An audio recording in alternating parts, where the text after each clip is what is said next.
So, hang on, I can't hear you. Now maybe I can. Hi, Isabel. Hi, I think we met in November sometime, maybe a year ago or 2 years ago. How are you? Yeah. I'm sorry? How are you? Good to see you. No, I'm fine. I'm fine. And yourself?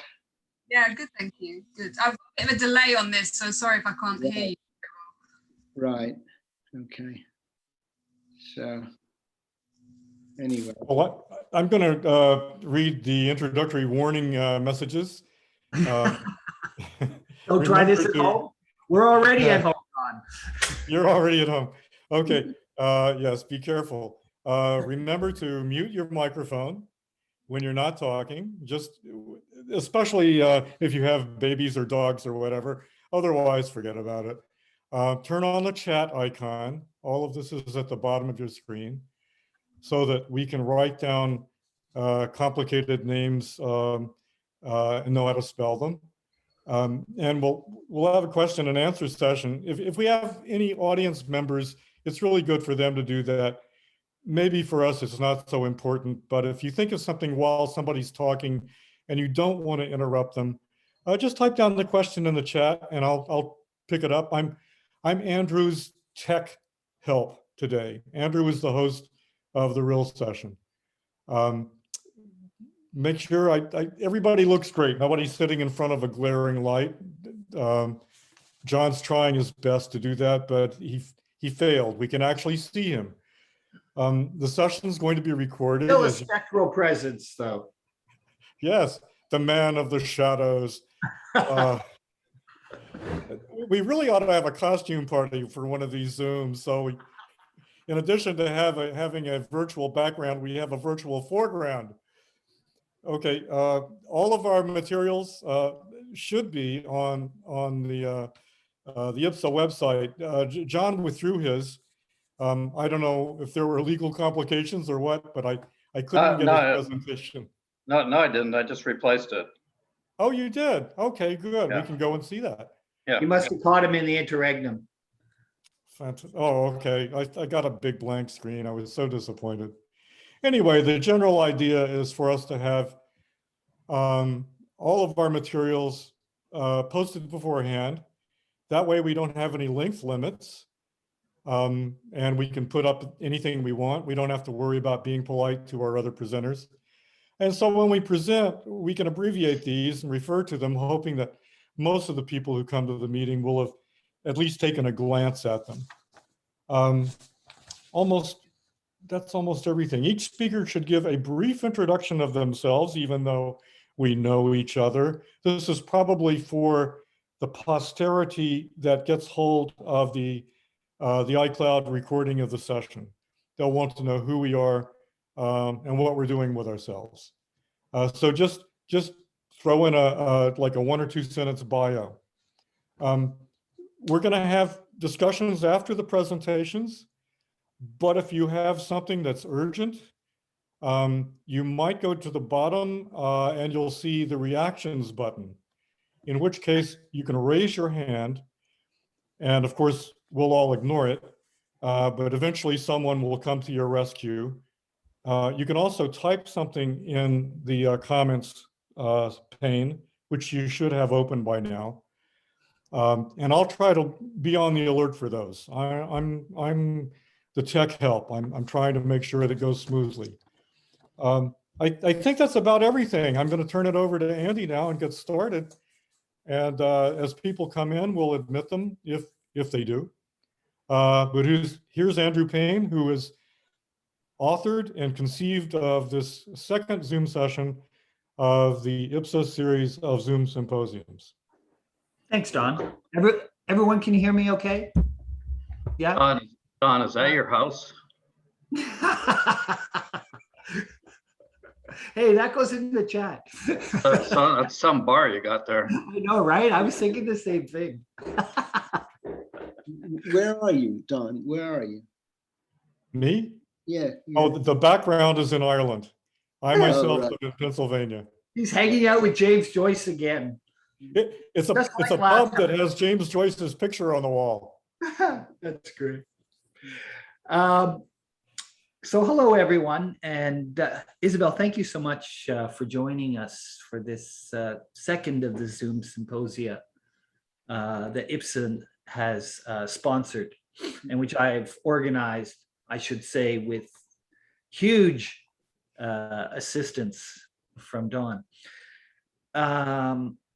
So as you all know, I'm Andrew Payne, and today's topic is architecture in the Alethosphere. I'm going to repeat at this point Dawn's request that we each briefly introduce ourselves. Excuse me. I'll begin. I have a PhD in English from the University of Toronto. I was trained as a Shakespearean. However, following my dissertation, as Walter Benjamin said of his Trauerspiel book, it was the end, by no means the beginning of something. Following that, I went on to teach for 25 years in the faculty, the Daniels Faculty of Architecture at the University of Toronto, teaching courses in both writing and as well as core history and theory seminars. So that's me. I've been retired since 2018. So I'm now an independent scholar living in Toronto and working on two book manuscripts. The one is I would describe as a kind of philosophical history of ornamental practices in the West. And the second, more intimately related to today's proceedings, is a look at the way that the introduction of electromagnetic technologies interface with the development of psychoanalysis on the one hand, and the history and 20 and 21st century architecture on the other, across two paradigms, thermodynamic and cybernetic. So today's discussions, I'm hopeful that today's discussions will enrich my own conception of those issues and preoccupations.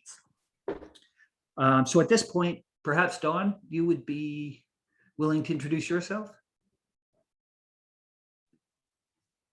Oh, sure. I was going to wait until my my bit, but Shall we do it that way? yeah, actually. Okay, maybe Yeah. that makes more sense. Okay. In that case, Dawn, could you, I'd like to share my screen, if I may.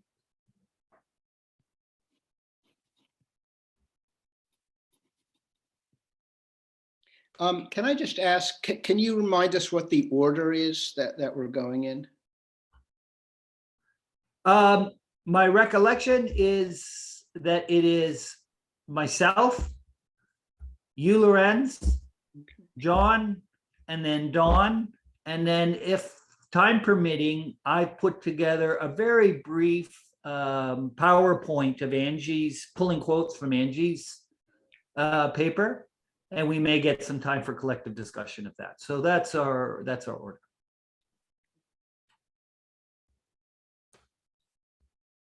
Now, how am I? Forgive me, folks. I can't see my own screen because of this thing and this thing. You can see how Dawn has put up with my technological ineptness over the last couple of weeks. Here we go. All righty. So, from Bauhaus to Lathouse, architecture in the Alethosphere.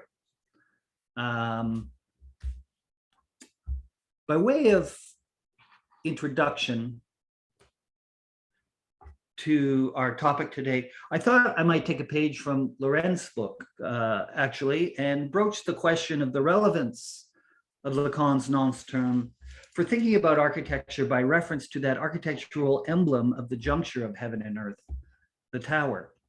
More specifically, I thought it might be apt to open our discussion with a quick look at that most paradigmatic of modern towers, the Tour Eiffel, depicted here in a photograph taken in 1930. And I'm sorry, but I can't remember offhand who the photographer was. Defending himself against the charge that it was a frivolous civic bauble, the tower's designer, Gustave Eiffel, argued that, quote,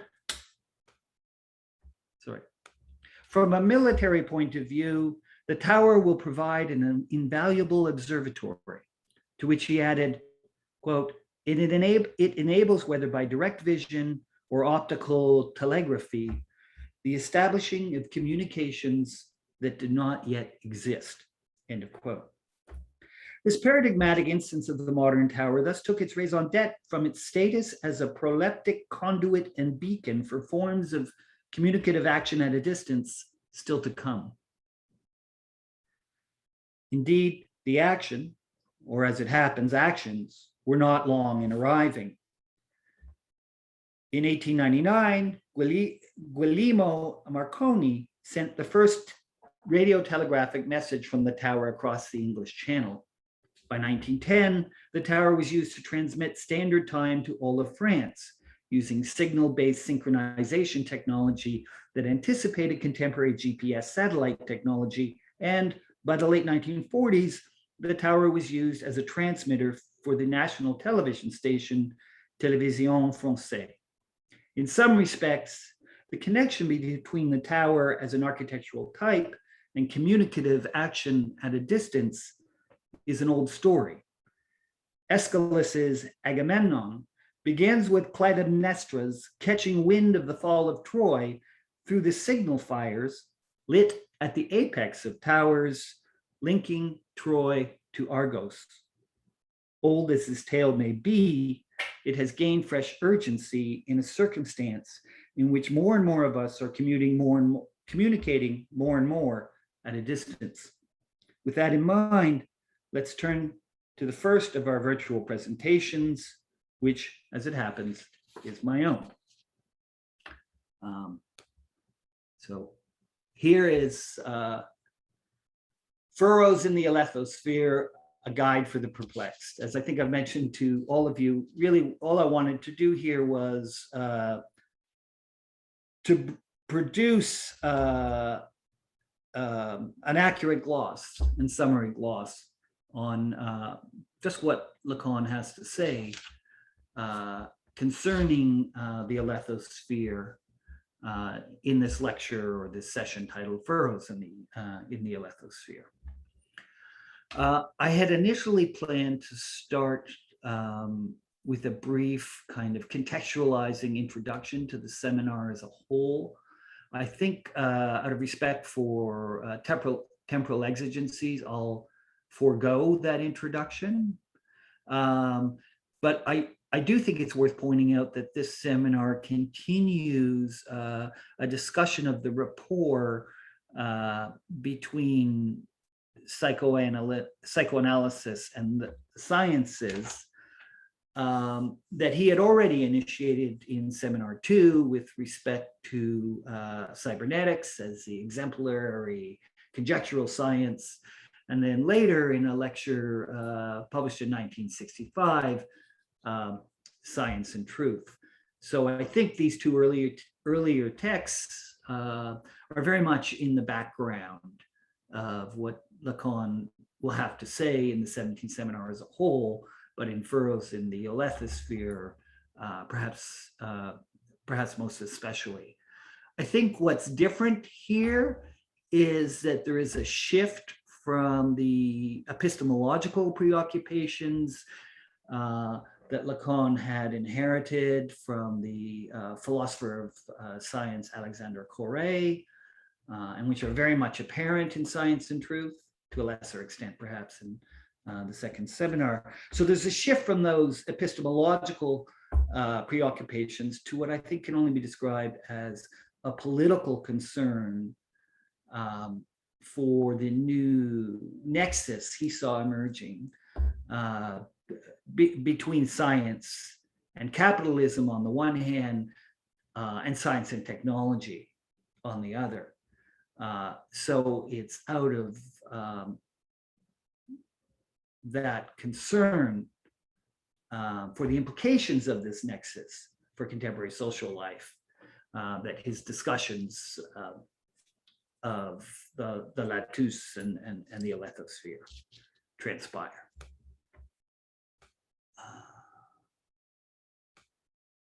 So, furrows in the Alethosphere.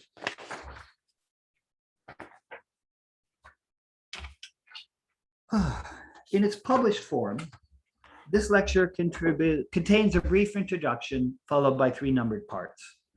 The introduction begins by circling back on a discussion that apparently ensued in the wake of Lacan's famous remarks on the steps of the Pantheon, and in which one of his interlocutors compared him to Gorgias. It is in the context of expressing his suspicions concerning this comparison, which turn on a reduction of his speech to a generic, quote, function of thought, that Lacan ventures the view that thought is not a category, but rather something closer to an affect.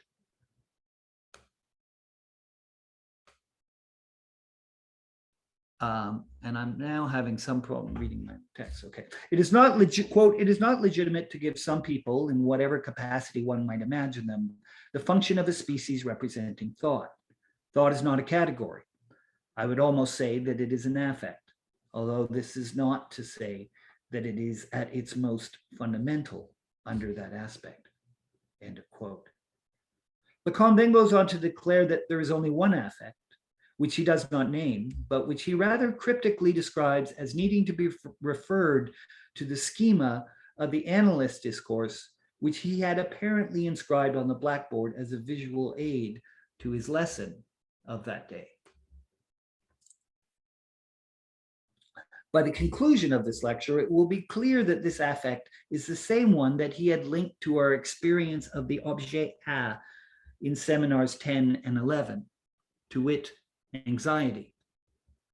Alluding to the student uprisings that were going on at the time of his first appearance at Vincennes, he then declares that the inscription of this schema to which he refers the one and only affect has more to do with the real than the apparently more urgent kerfuffle that was just then unfolding in the streets. Quote, "It occurred to someone to call out to me that there were real things that were truly preoccupying the assembly, namely that there was a brawl going on at some distance from where we were gathered. And this is what we should be thinking about, that the blackboard had nothing to do with this real. That's where the error is." End of quote. According to Lacan, the special affinity between what he had written on the blackboard and the real devolves from the status of this inscriptive practice as, quote, an artifice of science, a science whose uncertain relationship to philosophy he then stresses, saying, "I would say that if there is any chance of grasping something called the real, it is nowhere other than on the blackboard. That's a fact. And it is demonstrated by this fact, by this artifice that is science, whose emergence one would be completely wrong to ascribe as arriving solely out of philosophical concoction, metaphysical rather than physical science, perhaps. Does our scientific physics deserve to be called metaphysical? This is what would need to be spelled out." End of quote. It's at the terminus of this improvised train of associations linking thought, affect, writing, science, and metaphysics that Lacan then proposes to take up once more the question of the exemplary status of Descartes' Cogito vis-a-vis the metaphysical commitments that subtend modern science. And of course, in Science and Truth, Lacan had already launched a kind of extended comparison between Descartes' Cogito and Freud's unconscious subject. although it probably needs to be added that Freud in fact uses the term subject very sparingly in his own writing. It is with this question of the cogito and its philosophical appurtenance in view that Lacan commences the first of the lecture's numbered sections. So we've arrived at the end of his brief introduction, and now we're at the first of the 3 numbered sections of furrows. Returning once more to that one affect he had just referred to the schema of the analyst's discourse, Lacan begins, excuse me one moment. Harley, it's okay. Sorry, that's my dog.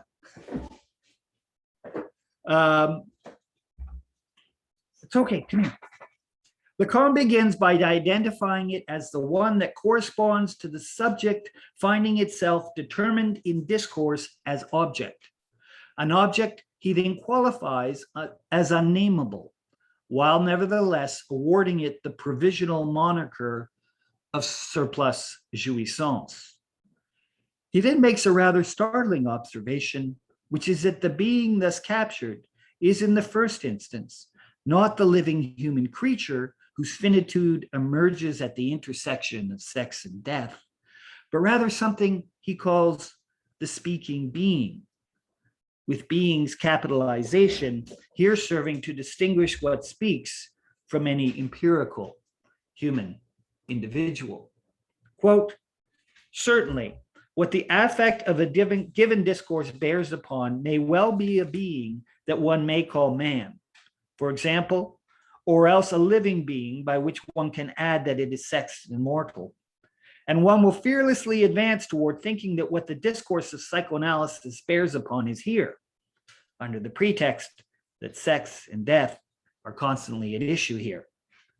But from our perspective, if it is true that we start at the level of what reveals itself initially, and as the prime fact to be structured like a language, we are not yet at this point. It is not a question of beings, étant, it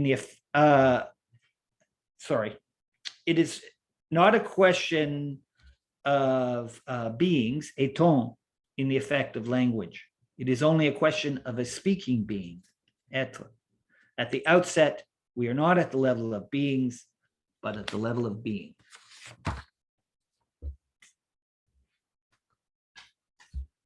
Alluding once more to the schema of the analyst's discourse he had introduced on the blackboard, Lacan then asserts that the initial affect corresponding to this effect of language, in which the speaking being is determined as object of surplus jouissance, only ever, quote, appears at the level of what makes itself the cause of desire, which is to say, in the position of the analyst.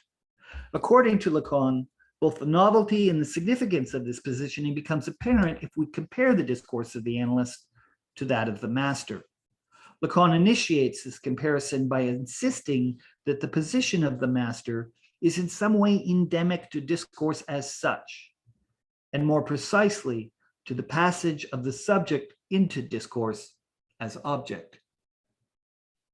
Quote, there is something that becomes present by virtue of the fact that all determination of the subject, and therefore of thought, depends on discourse. In this discourse, in effect, there arises the moment at which the master becomes differentiated. End of quote. With a view to this connection between the position of the master and the possibility of discourse in general and as such, Lacan then undertakes a brief excursus of the discourse of the master, in which he offers a correction to the Hegelian view, conveyed to him by the one he named as his only master, Alexander Kojève, that what initially distinguishes the master from the bondsman concerns his willingness to risk death. What is at stake is, rather, according to Lacan, something more akin to the forms of agonal travesty he follows Roger Caillois in linking to the rituals of mating and combat in non-human species in Seminar 11, which is to say that its stakes unfold within the register of the imaginary, albeit an imaginary, that in this case plays upon the crystal of language. Just such a crystal is apparently the master signifier, whose effect upon the bondsman and his mute know-how, metis, is to bring to the surface something that is already lurking in him and it, to wit, the signifying articulation. Playing on the homonymy between maître and maître, Lacan remarks, quote, this unique signifier, maître, operates by means of its relation with what is already there, already articulated, in such a way that we can only conceive of it against the presence of a signifier that is already there, that, I would say, has always been there. In effect, if this unique signifier, the master, which you write as you wish, is articulated to some kind of practice that it orders, then the practice is already shot through, woven through with what, to be sure, does not emerge from it, namely the signifying articulation. The latter is at the heart of knowledge, even if it could only be approached through know-how. End of quote. Lacan's claim that a distant trace of the original event of knowledge's emergence out of mute know-how, episteme out of metis, through the agency of the master signifier, can still be discerned in philosophy, despite its having been, as Lacan puts it, fiddled with for a long time. And it is with this trace in mind that he turns to Descartes' Cogito, which he describes as the product of a process of putting in doubt, putting all that fiddling that philosophy has been busying itself with for nearly 2 millennia in doubt. Quote, let's not forget that when Descartes asserts his I think, therefore I am, it's by virtue of having for some time sustained his I am thinking by calling into question, putting in doubt this knowledge that I am saying is fiddled with, which is the knowledge always elaborated at length through the master's intervention. End of quote.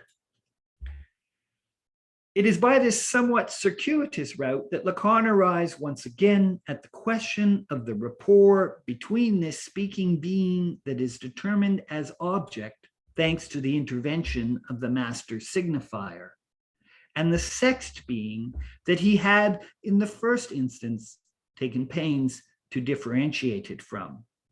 This rapport is, in his words, complex, a complexity he describes as follows. And I think for the sake of time, I will gloss rather than read the quotation. So you can take my word for it when I tell you that here the complexity linking the speaking being to the sexual relation devolves from the fact that this relation is not a relation between two things that could ever add up to one thing. An impossibility of synthesis he will, of course, elaborate on in his mapping of the antinomies of sexuation in seminars 19, 20, and 21. The speaking being will either find its desire polarized around an object, breast, ass, voice, gaze, that substitutes for the other sexed being, such would be the case for those who identify as male, or around that omnipotence that the other sex being surrenders as the price for assuming the position of master. Such would be the case for those who identify as female. There is, according to Lacan, no point, asymptotic or actual, on which these two vectors converge. Lacan then asserts that this relation that is not one, the relation between the sexes, explains the difference between, quote, the unifying or whole one with a capital O, and that, quote, identification that is at stake in what he calls the unary trait. So this unary trait, its emergence is in some way, in Lacan's mind, linked to the impossibility of a sexual relationship. And in some ways stands in or fills the void opened by that impossibility.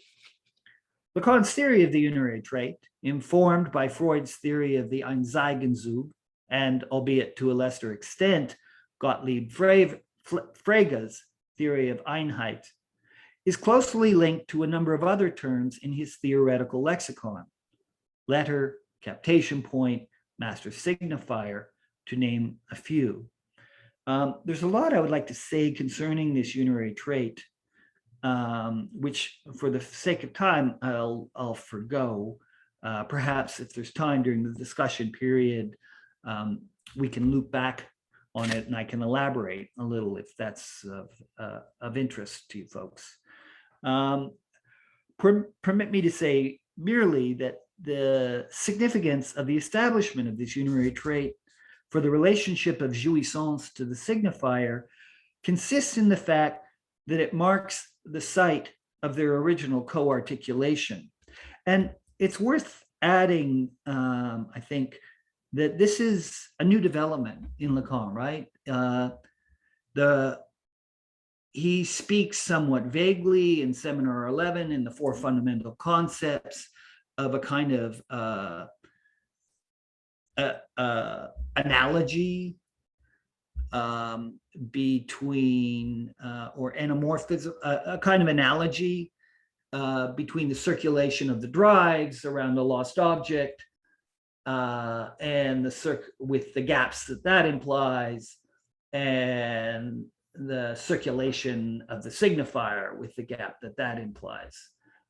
So there's some kind of vague notion of an analogy between jouissance and the signifier, I think, in Seminar 11. And then in the ethics of psychoanalysis, of course, they're conceived as actually antithetical. So that this notion of a kind of juncture of jouissance and the signifier in the unary trait, this is, I think, something new, fairly new in Lacan's discourse. It in fact begins in Seminar 16 and it's forwarded in the seminar under discussion. What's important, I think, for our purposes is that this co-articulation collapses the distinction between an initial loss and its subsequent compensation via a symbolic supplement, rendering the difference between loss and surplus indiscernible. Recalling Lacan's remark in Seminar 20 that jouissance is what serves no purpose, Alenka Zupancic remarks with characteristic perspicacity that, quote, Lacan delinearizes and condenses the moments of loss and supplementary satisfaction or enjoyment into one single moment, moving away from the notion of an original loss of an object to a notion of loss that is closer to a notion of waste, of a surplus value or remainder, which is inherent in and essential to jouissance as such. This thinking of loss in terms of waste is also what leads him to introduce the reference to the thermodynamic concept of entropy. Jouissance is waste or loss. It incarnates the very entropy produced by the working of the apparatus of the signifiers. However, precisely as waste, this loss is not simply a lack, an absence, something missing. It is very much there, as waste always is, something to be added to the signifying operations and equations, and to be reckoned with. Such. We've already noted in the passage of Furrows that this unifying trait that lays waste to jouissance is described as filling in the void created by the absence of a unifying or whole one. In so doing, it gives rise simultaneously to the effective language and the first affect. The relationship between effect and affect is here conceived according to the familiar Lacanian logic of the future anterior. That is, the affect as cause is the paradoxical product of the effect. It is this paradoxical relationship between affect and effect put in play by the unary trait that prompts Lacan to turn once more to that Cartesian Cogito whose central role in articulating the discourse of modern science he had already stressed in Science and Truth, and the four fundamental concepts of psychoanalysis. Quote, somewhere this something that the cogito only marks as isolated, also with the unary trait, that one can suppose that I am thinking has in order to say, therefore I am. Here, the effect of the division is already marked by an I am, which elides the I am marked by the one. For Descartes is, to be sure, inscribed in a scholastic tradition, which he wriggles out of acrobatically, which is not at all to be disdained as a means of escape. So that brings us to the end of that first numbered section in Furrows in the Alethosphere. So I move on then to section 2. In the second numbered section of this chapter, Lacan then describes how this temporal byplay between affect and effect, put in play by the unary trait as it operates in cogito ergo sum, gives rise to a cascading series of ratiocinations, which he likens to the Fibonacci series, which series he describes as already implicit in the demonstration of proportion that Euclid offers in Book 5 of his Elements. To wit, if any magnitudes are equimultiples of two magnitudes, and any magnitudes subtracted from them are equimultiples of same, then their remainders either equal the same or are equimultiples of them.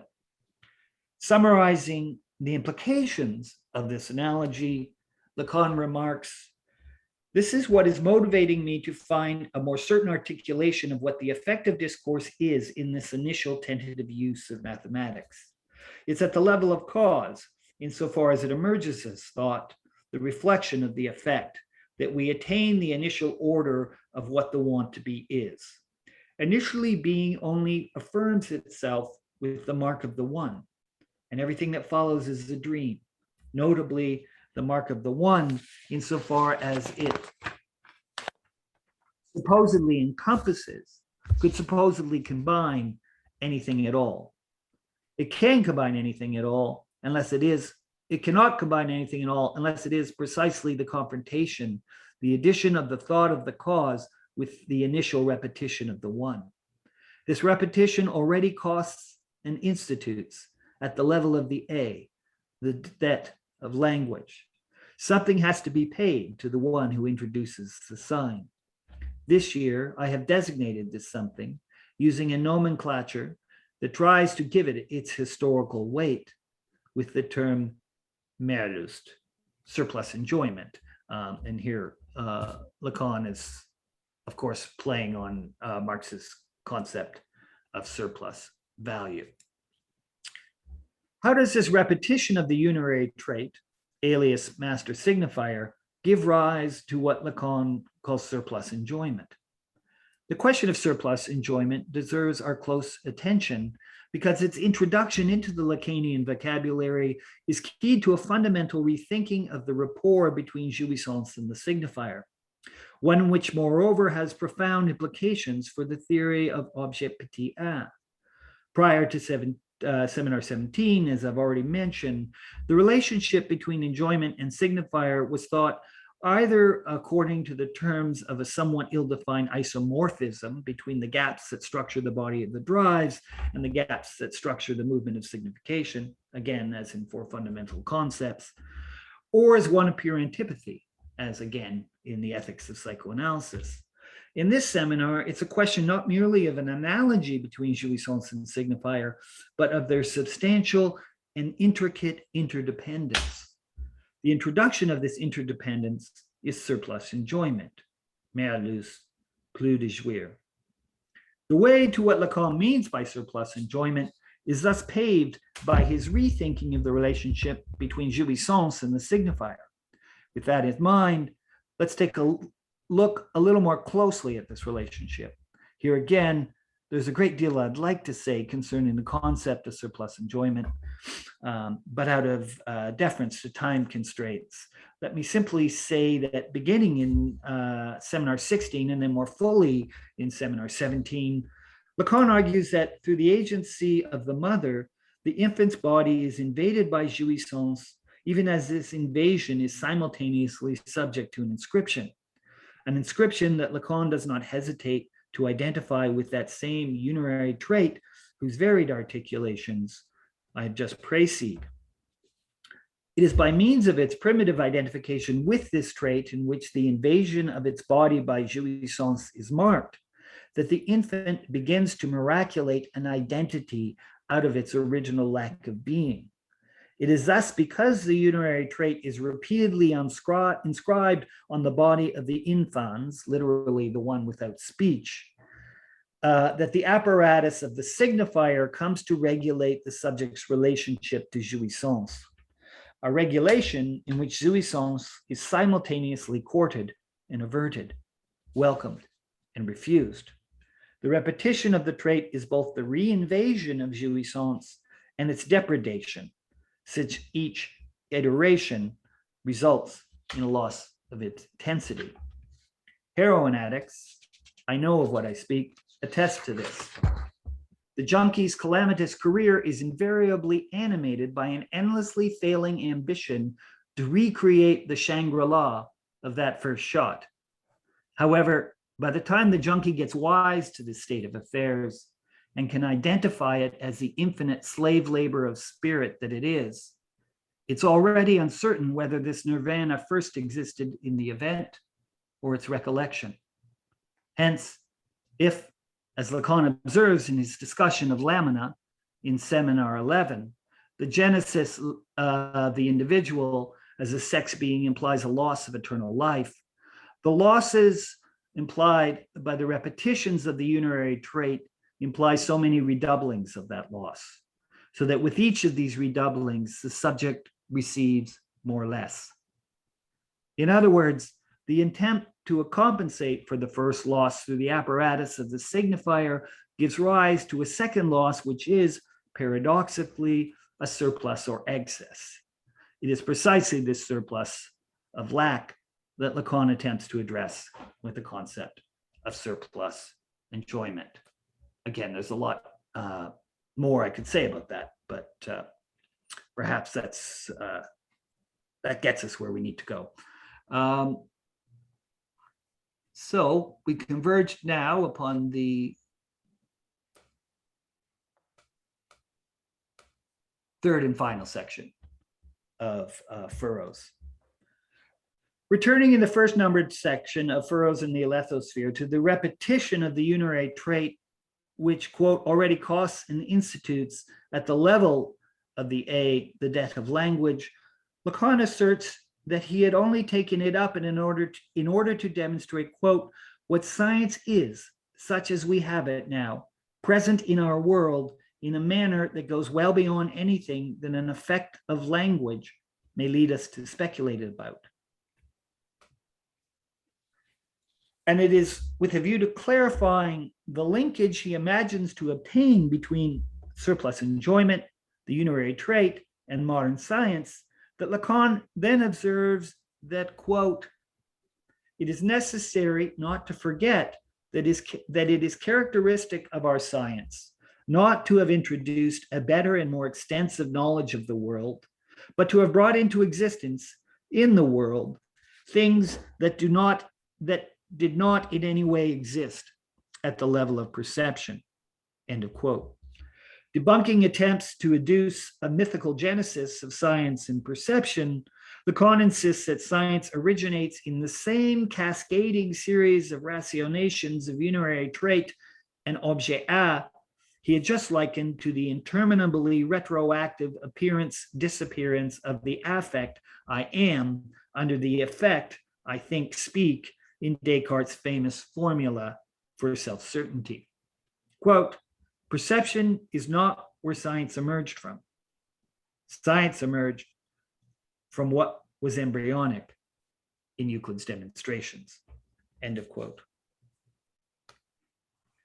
These rather cryptic comments concerning the relationship obtaining among one, the emergence of the speaking being and the syncopation of unary trait and objet A, two, the non-relation of the sexes, and three, the genesis of Galilean Cartesian science, unfold against the background of a critique of the idea of nature, that's Lacan's phrase, the idea of nature, fashioned according to an erotic cosmology predicated on the unity in division of male and female principles and a corresponding biology in which the Aristotelian synthesis of forming principles, energeia, and passive matter, dynamis, finds expression in the animation of the body, soma, by its soul, psyche.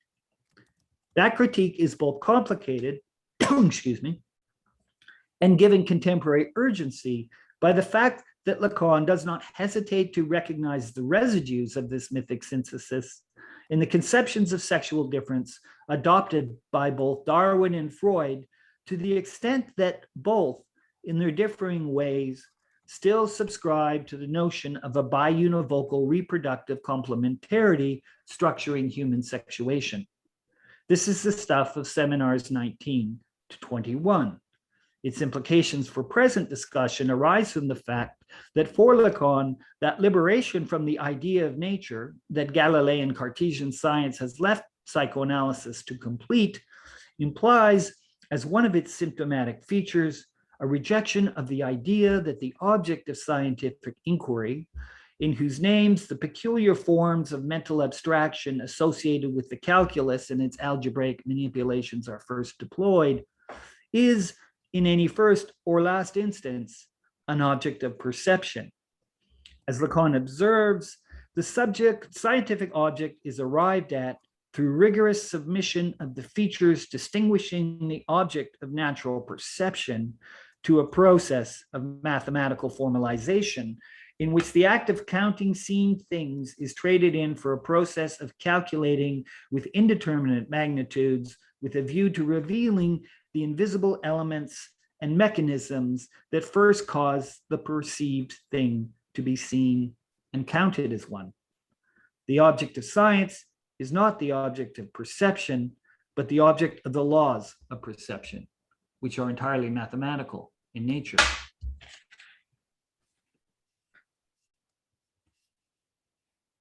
It is indeed in response, no doubt you can say of science that nihil fuerit in intellectual quod non prius in sensu. What doesn't emerge through sense can't be known. What does that prove? The senses has nothing to do, as people nevertheless know, with perception. The senses is only there in the manner of what can be counted, and the actual counting rapidly dissolves. Taking what is out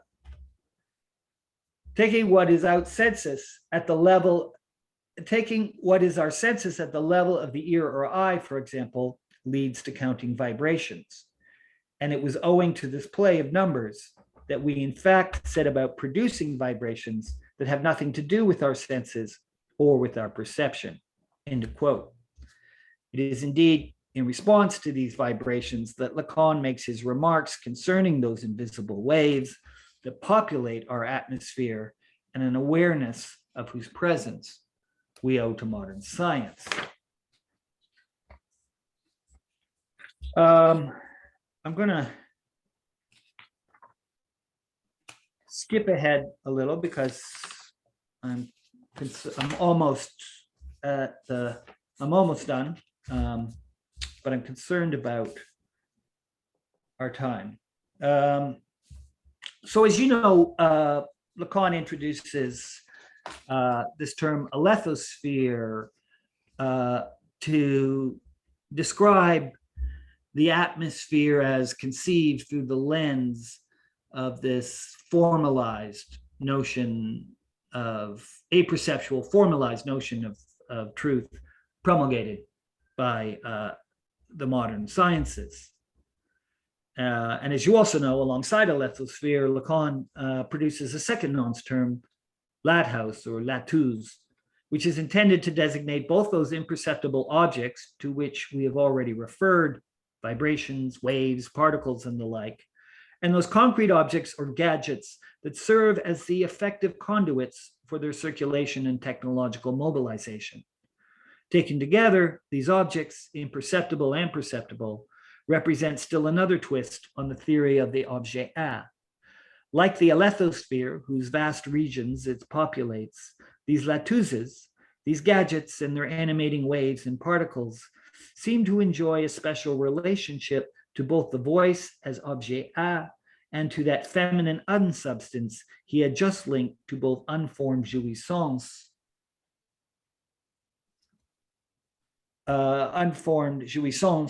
and to the imperceptible A shows that are the products of modern technoscience.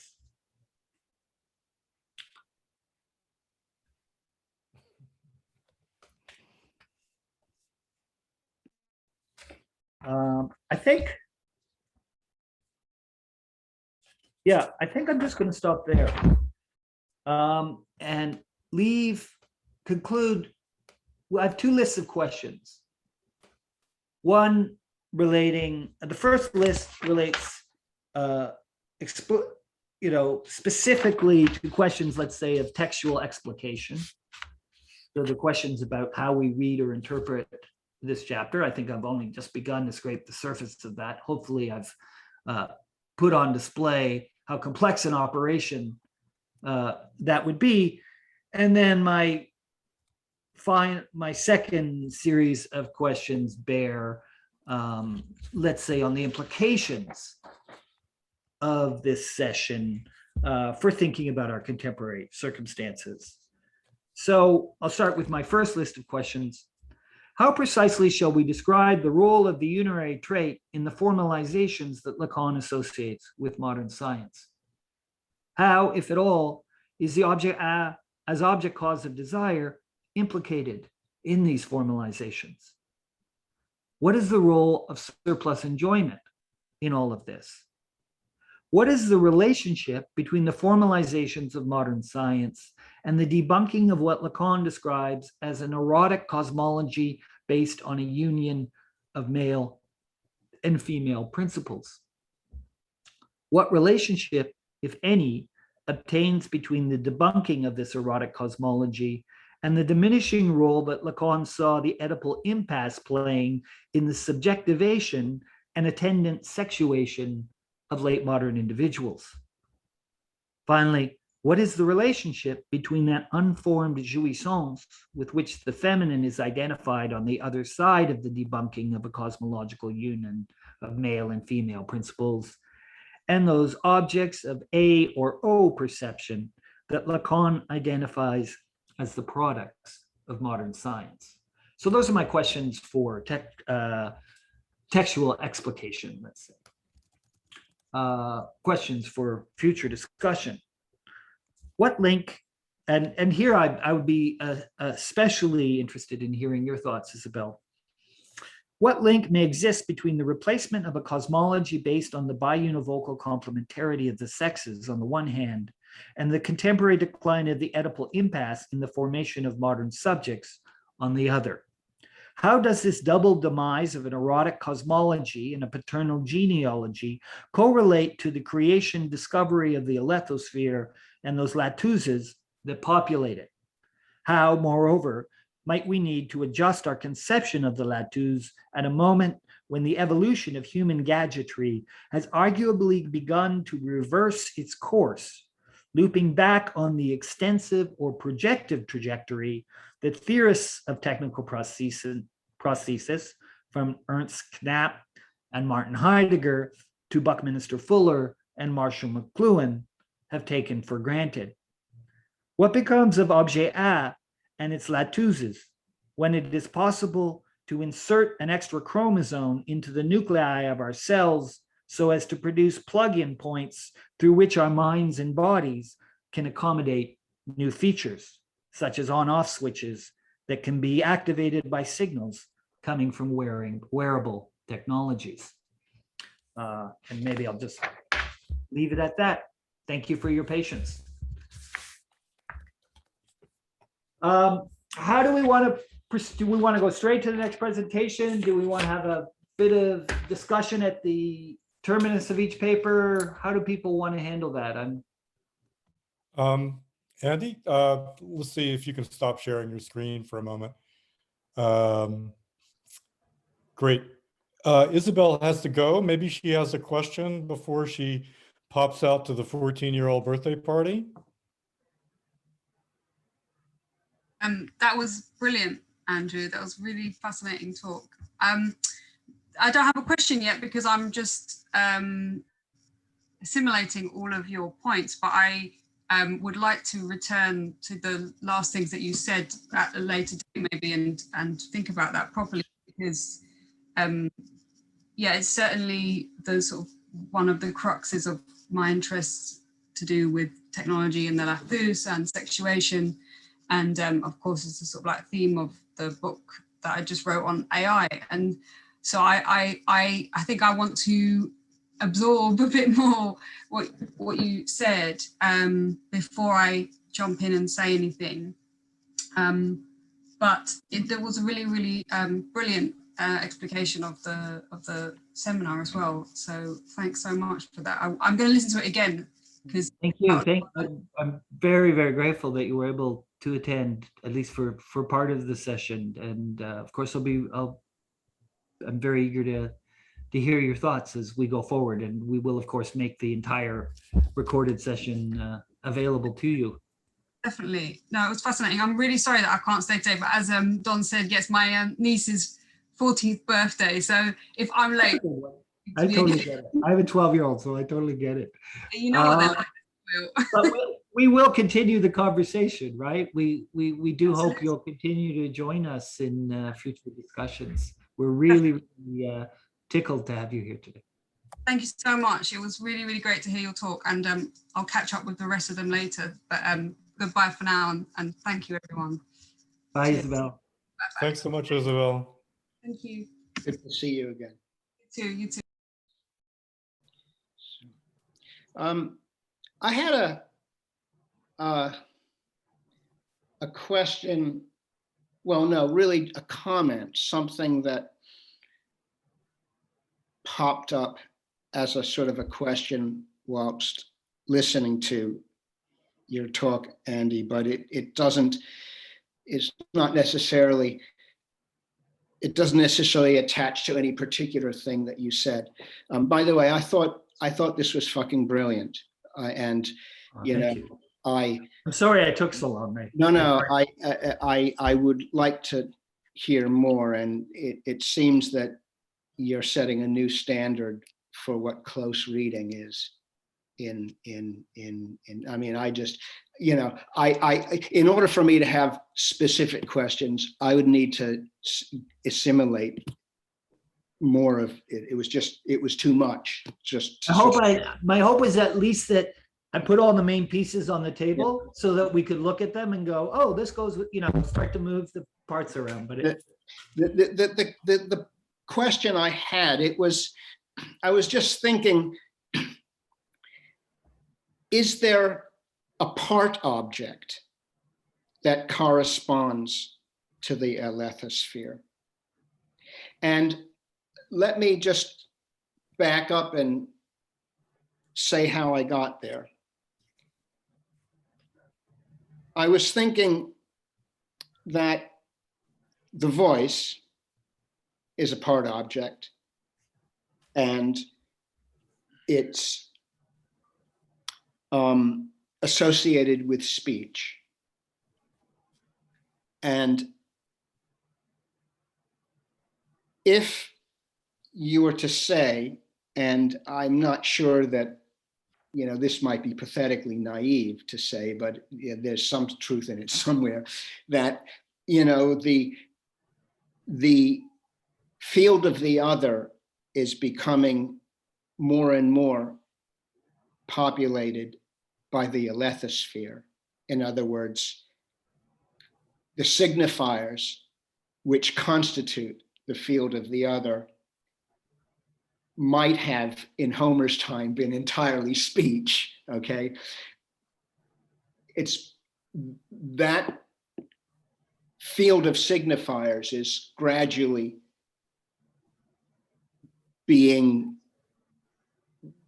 migrating, replaced by other more material signifiers. I mean, we all have read Derrida, and we appreciate that speech is a material signifier too. But nevertheless, speech has a way of vanishing in a way that maybe some other material signifiers don't. So I'm just wondering, okay, if we have the Z diagram, the schema L, diagram, and imagine that what's flowing through it around that circuitous path from other to subject is the alethosphere and not speech primarily. Is there some kind of object, cause of desire, part object, like voice, which corresponds to speech, but which would somehow correspond to the alethosphere? And it wouldn't necessarily be just simply the Lathouses. I mean, obviously, on one level, those are the objects of the alethosphere. It would need to be something that also, attaches to the body, or, is a kind of liminal object like the part objects, or, that becomes the placeholder for desire, okay, which is broadly what, voice is. So I was just wondering about that, if it even makes sense to ask that. I don't know, but anyway, I just put that out there. No, I think there's a very compelling question, or even series of questions nested in what you've said. And I mean, the relationship between objet A, particularly as voice and gaze, and the Lathouse is obviously an intimate one. I mean, Lacan identifies them at points and identifies both with the position of the analyst, which is a whole other conversation, something I didn't even want to get into, because that's a whole. It identifies what with the position of the analyst? Both objet and the Lathouse. Right. The analyst is the Lathouse. Right. Right. He's not a toilet object anymore. Yeah. He's a Lathouse now. He's been promoted. I don't quite understand that, but I'm not necessarily asking you to elaborate on that. What I would urge you to do is to go to the last two or three paragraphs of Furrows, and that's exactly where he comes to. He, at the end, he circles all the way around to where he started. And says, oh, by the way, the analyst is a Lathouse. The analyst is objet A. I mean, you can see that in the schema. Well, for the analyst's discourse. Yeah. But having said that, I understand how the analyst is object. I'm not quite understanding how the Lathouse is. And well, I think he says the analyst is a Lathouse. Almost. If I'm remembering correctly, he just says that more or less. The analyst. Does that mean that there's another discourse? That there's a sixth? No, that's the analyst discourse. Like the Lathouse is a synonym for objet A. It is, I think. If I could throw in something just at random.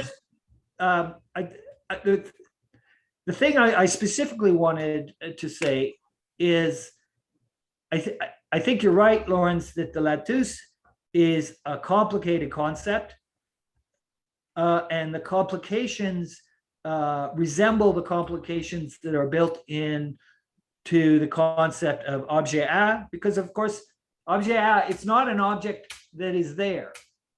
It's the object of the drive, and as such, is what is present as absent in the object of desire, which is the fantasy.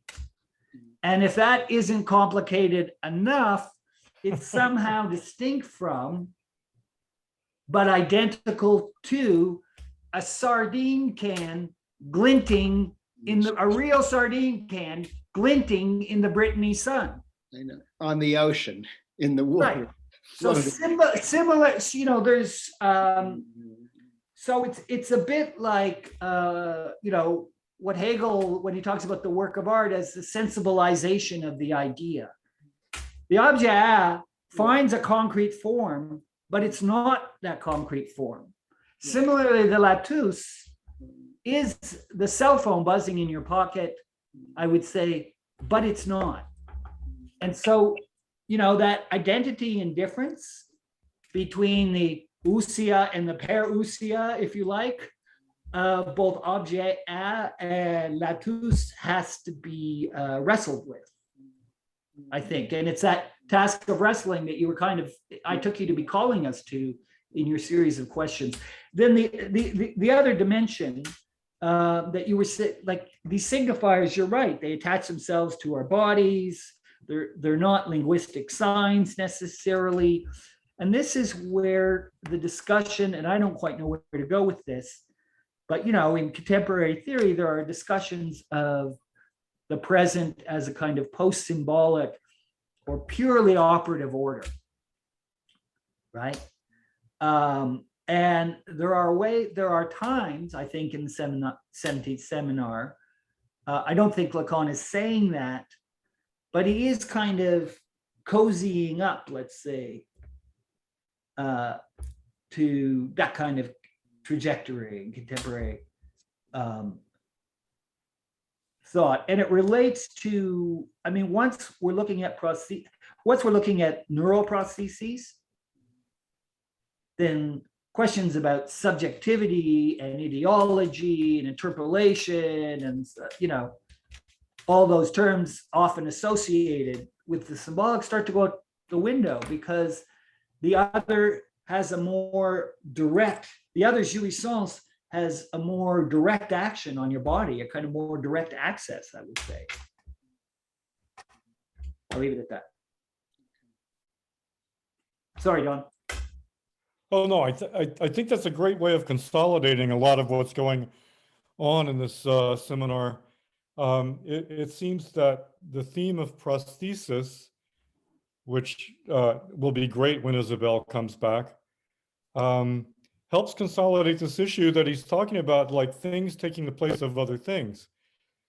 And that whole paragraph that you cited was about something that I couldn't help but think as the lipogram in Parek's novel, where you have the missing letter and it becomes the most significant letter in the novel, but it never appears. Sure.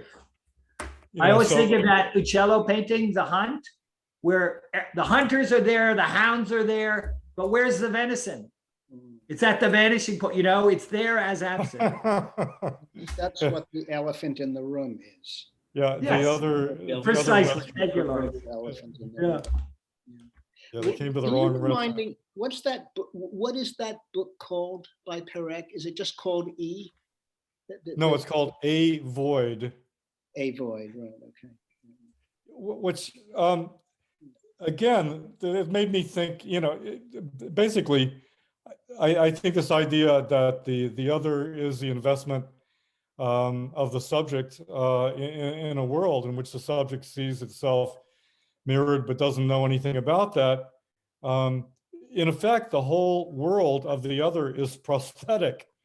I mean, it really goes to the heart of everything Freud ever argued.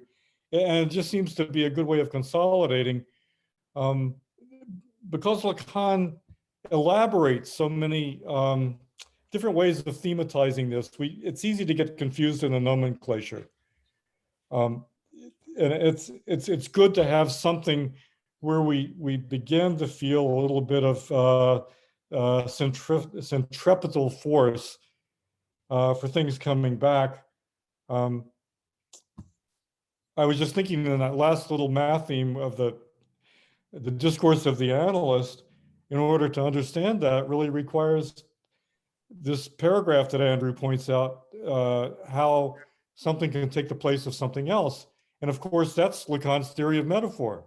How is it possible for a signifier to take another place of a signifier when that signifier has been around all the time? I mean, that's going to tie your brain up for a week or two. Well, isn't that- I'd like to make an observation and ask a question. I know Lacan doesn't like to be called an idealist because he doesn't like the idea that there's a coherent thinking subject that can construct a world for themselves. But the passages that you just read by Lacan about science, they're pure idealism. So I found that to be a little bit surprising. Yeah, I agree. And the question I wanted to ask. It's funny. I mean, I guess my first response is that Lacan has a word for what you call idealism, and that word is materialism. Right. Because for Doesn't make any Lacan, any sense. adequate materialism is predicated on the mathematical and logical formalizations that Descartes first introduces with his introduction of algebraic ciphers into the practice of geometry, which is then, of course, generalized, is applied to Leibniz's calculus with, as we know, incredible effect for the conduct of the ensuing conduct of modern science. So I get what you're saying, John. But yeah, I mean, I think Lacan participates in a whole moment that includes not only most of structuralist and post-structuralist theory, but also cybernetics, systems theory, information theory, which is not a materialism of, not an atomist materialism of the monad, but a materialism of pure relationality. We could call that an idealism. Certainly it's not a physicalism. The other thing I would say is, it's commonly said, and I think truly said, that modern science has two basic principles. One is mathematical formalization, and the other is empirical observation. The first, broadly Cartesian Leibnizian, the second Baconian. And I don't think there's any question that Lacan follows Alexandre Corret in coming down hard on the side of mathematical formalization. And the idea, the kind of Baconian idea of empirical observation is of very little consequence, actually, in his conception of modern science and the modern scientific worldview. I don't know if that's abstract thought. That's noetic thought. Yeah. Yeah. Well, it's not, although for him, what's crucial is not the thought, but the little letters, the algebraic ciphers, because on his account, they offer direct access to the real. He says that, right? The letter gets us straight to the real. And The I think algebraic cipher. there's this cryptographic aspect of Lacan, especially in his treatment of the purloined letter, where you see how realism and materialism actually merge. In fact, there was a book years and years ago, 60s, I think, William Urban, and I think he had a twin brother who wrote the other part of the book, where they talked about idealism and materialism basically in their extreme forms merging into the other. Well, I mean, there is a reading, for instance, of Hegel as a materialist. That is, that's the reading not only Zizek, but Rebecca Comey give of Hegel. But I would say, perhaps more to the point for your question, John, if we were to call it an idealism, it's not a Platonic idealism, because it's not as though there's some super sensible strata that pre-exists the concrete physical world and models it. Science, that's why he says science doesn't discover shit, it creates shit. It doesn't discover the real, it makes the real. Well, that's Again, through the manipulation of these little, what he calls the little letters, the algebraic set. That is exactly the definition of idealism. Well, it may be yours. Great. I'm saying that. It may be yours, but It's not it mine. is. But it is also somewhat. But it is also, if I may finish, someone else's, as I already mentioned, someone else's definition of materialism, and the name of that someone else, or one of those someone else's, is Jacques Lacan. Well, I'll have to see a passage that you're referring to. I think I quoted at least Furrows fairly extensively in the presentation, and Yeah, so the passages that you quoted, I'm saying they are explicitly and literally idealist.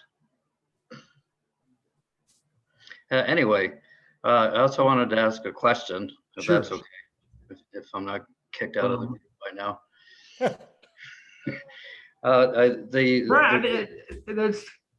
You're allowed to think and say what you want. The word truth intrigues me in the way that Lacan uses it. It appears at the end of your paper, so I was hoping you would get to it, but you didn't. It also appears in Angie's paper. This idea that the Alethosphere, because it comes from this word alethos, which is related to truth, so that it's supposed to be some kind of truth, although as Don pointed out, it's not really intended to be that.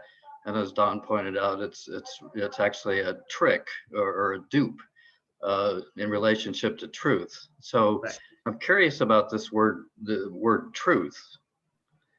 Well, It's like in deconstruction where you have, word can mean something, but meaning isn't really possible.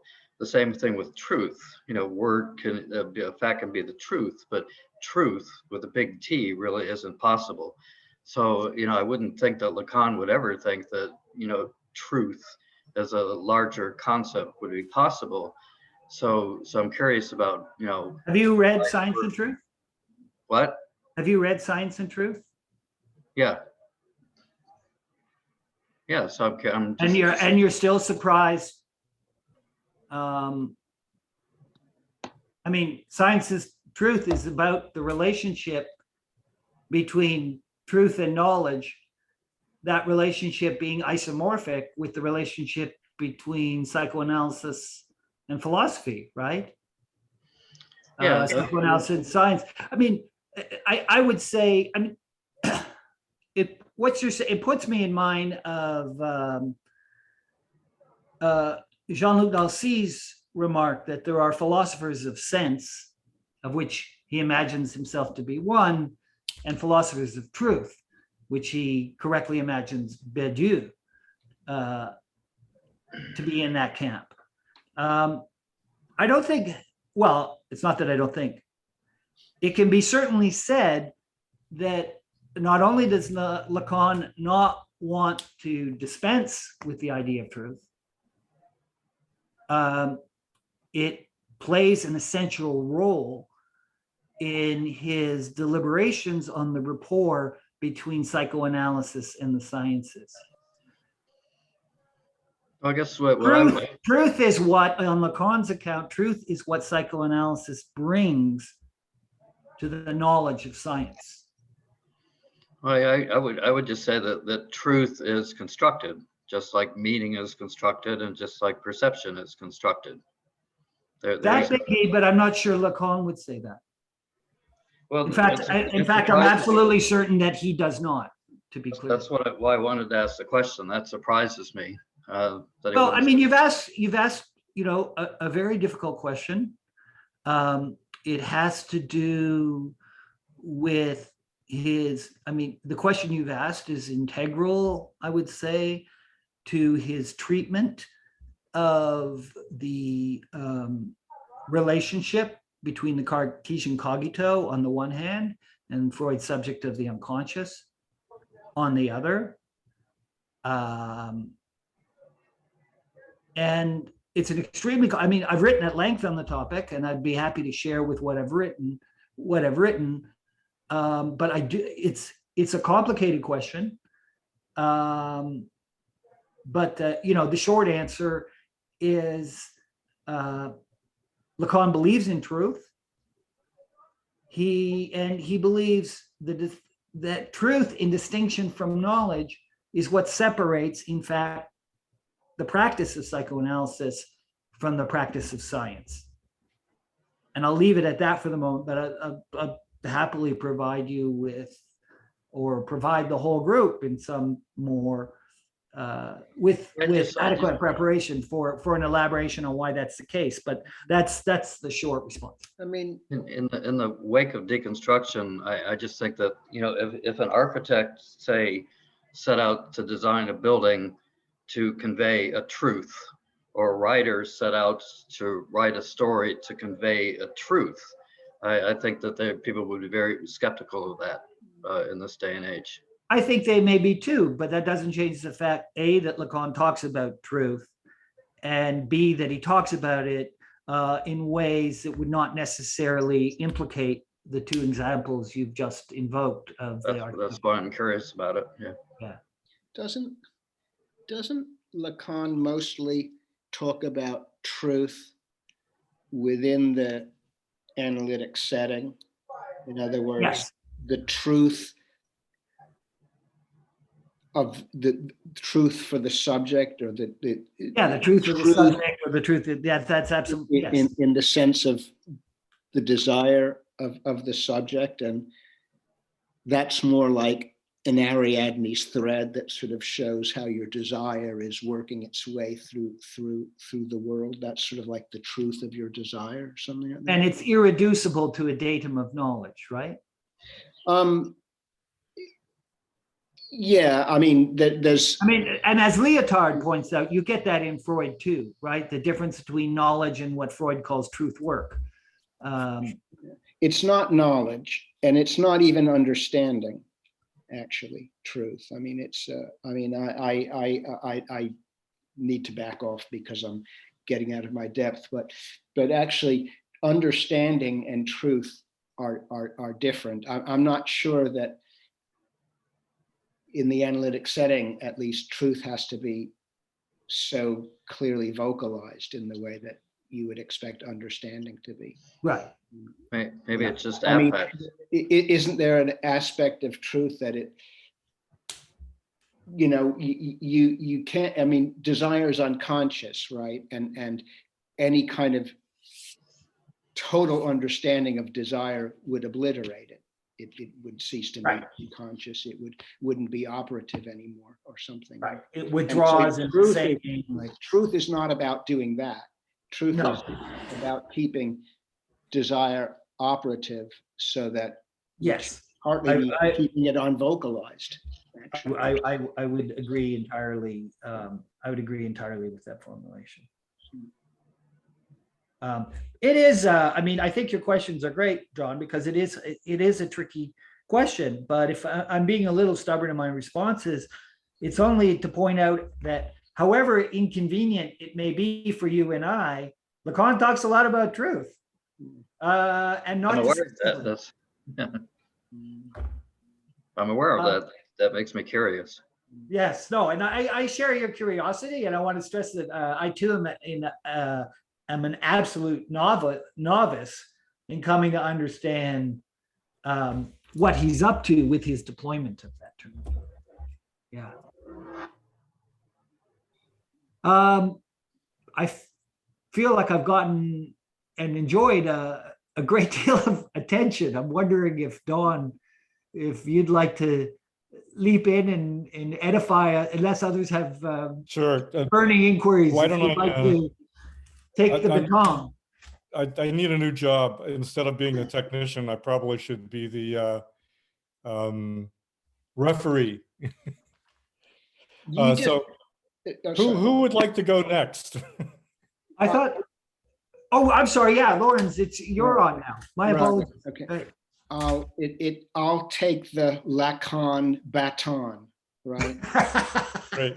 So, right. I'm just by ways of introductions to the Alethosphere, all the audience in the Alethosphere. I'm Lawrence Home. I teach architecture at the University of Dundee. I teach architectural design and history and theory, which means that my design practice, insofar as it emerges through my teaching of design, is contaminated, some people would say fucked up, by theory. And probably my theory, people would say the same about, colleagues, I mean, would probably say the same about my theory, except I'm not sure how many of them understand it. Not that they couldn't, but I just mean that they're not sort of in the position to put in the hard work to understand it. I'm in the middle of trying to finish a manuscript on, I should say, let go of a manuscript on a kind of introduction for architects on Lacan, and finish it in the sense of letting go of it. And that's me. I just, for the four of you, I don't have a developed argument the way we've just heard. I'm going to talk around a couple of things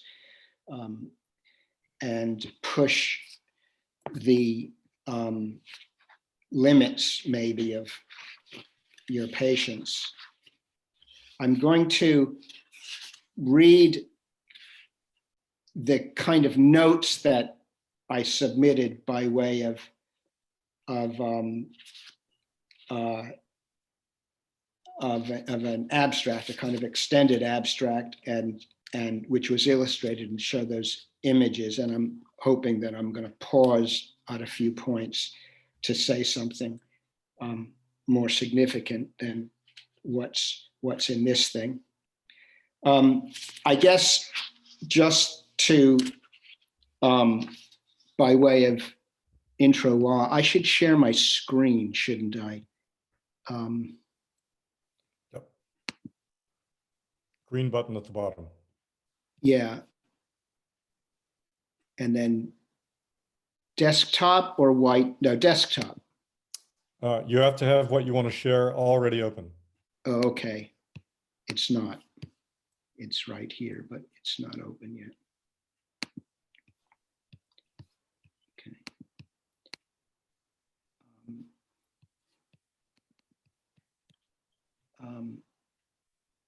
If I make it full view, see, Andy, you think you're an idiot with this stuff. Oh, I am. You've not seen. Lawrence, don't make it full. Thank view. God for Donald Coons. That's all I could say. Okay. We'd be fucked. Yeah. Okay. I'm afraid we are fucked anyway. Just like the theory we promulgate. Lawrence, if it's powerful, okay. There we go. There we go. Yay. Take me to the tower. Okay, I'm trying to move. Hang on. Play. That's full screen, right? Okay. Yeah. As you know, I'm a little preoccupied with this idea of the tower, and in particular, this one, Geddes' Outlook Tower. So some of this actually crosses over, intersects with the material from the last, from John's seminar on the imagination. I guess one of the things that interests me about the Alethosphere is, or Lacan's coining of that term, is that on the one hand, he's maybe not really saying anything very new and different. There's a field of the other constituted of signifiers, and the Alethosphere is simply more of them, okay? And there always have been kind of like electronic signifiers. On the other hand, he's using it to, in all sorts of interesting ways, to talk about what I think are all new objects like waves, okay? And also to, and obviously to try and position us in science and capitalism and technology. I think actually, to a large extent, Lacan confuses or conflates science and technology, or maybe the point is that he's recognized the fact that there's an equation that goes something like science plus capitalism equals technology, and maybe technology under capitalism is replacing science, okay? Another very interesting thing that I think he's getting at is a kind of feature of this new media of signifiers that constitute the field of the other that he calls the Alethosphere, because a lot of it seems to have the ephemerality of speech, okay? In other words, it at least seemingly vanishes, all right? But it has quite a bit more causality. In other words, it sort of has, in terms of its impact, its capacity to, like, you know, put a dent in the world. It has the causality of, you know, a baseball bat or something, you know, smacking a baseball bat, you know, imagine hitting a car or something with a baseball bat. It has a kind of causal efficacy that speech simply doesn't have, even though it has the ephemerality of speech. So there's some very interesting things in there as soon as you kind of start to think the Alethosphere as a form of an instantiation of the field of the other. Okay, anyway, I'm going to take this in the direction of architecture, of the tower, because it might maybe be the beginning, and I'm not able to do that in this talk, but the beginning of a way of rethinking the tower as a lattice, okay? And that would mean it's quite in other words, one of the objects of the Alethosphere.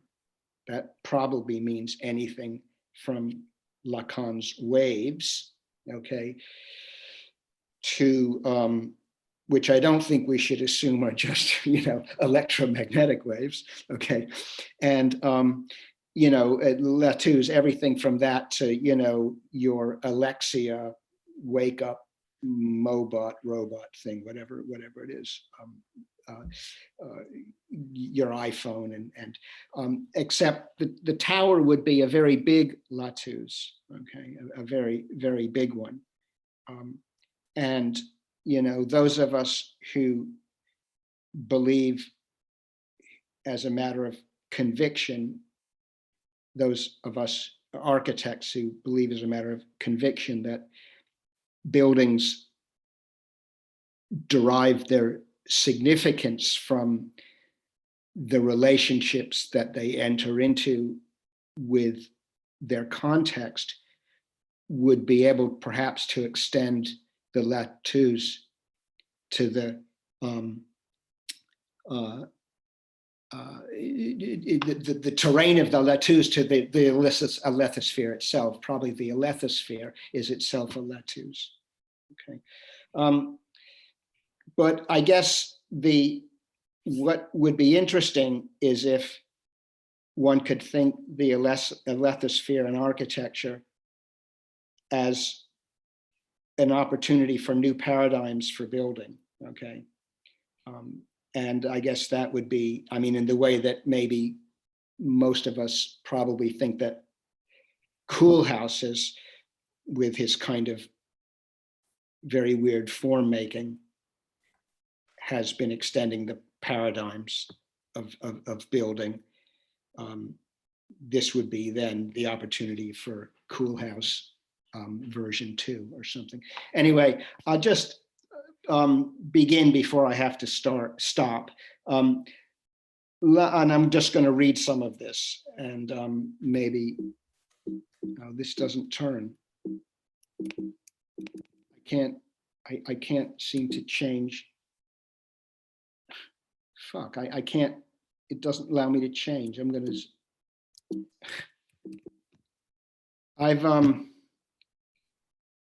my screen won't move, so I can't change. Let me begin. Anyway, Lacan introduces the Alethosphere in seminar 17, the seminar which he opens by introducing his thesis on the structure of discourse. He argues that there are 4 discourses. He subsequently adds a saintly 5th discourse in Television, published in October 40, the Discourse of the Capitalist. This paper will use the discourses to frame a discussion of the Alethosphere. I'm afraid I don't get quite that far. It will endeavor to put the Alethosphere in relation to towers and Geddes' Outlook Tower in particular. First, a bit of Geddes, then Lacan, with a tower in between. I can't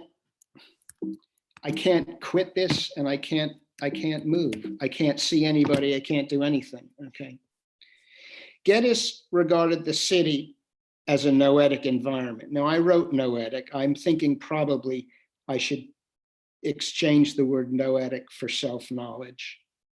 I mean knowledge of the self, but it doesn't necessarily mean the kind of knowledge divorced from the world, and particularly the world of sense. So maybe let's not get hung up on the word noetic. Geddes regarded the city as a noetic environment, a self-knowledge environment.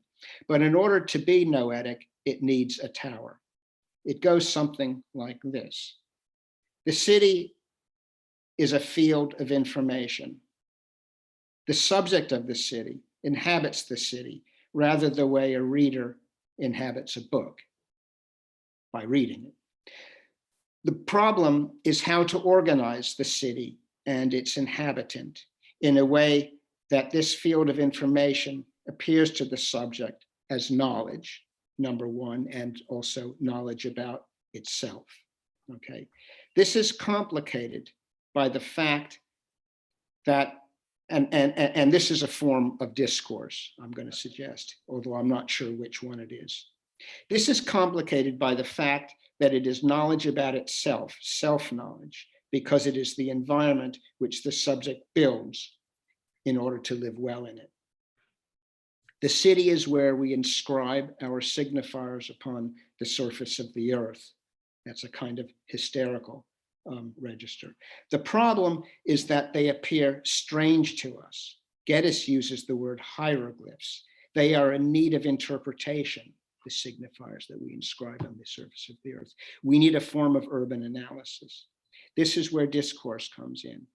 Geddes spends his whole life trying and failing to organize readers and cities into a discourse in which information emerges as self-knowledge. It is a discourse between a subject of the city, and a tower, which is, Geddes calls it, a reading machine. The subject is always in motion. What appears as knowledge is always in flux. The temporality is interesting too. The knowledge appears retroactively in the built environment, in the walls, windows, doorways, stone walls, and field furrows. It was always already there but it needed a tower for it to appear to the subject as self-knowledge. Okay, so, I mean, that's interesting, that temporality and the spatiality of this thing, but I'm not anywhere really to taking that very far yet. We inscribe our signifiers into the surface of the earth.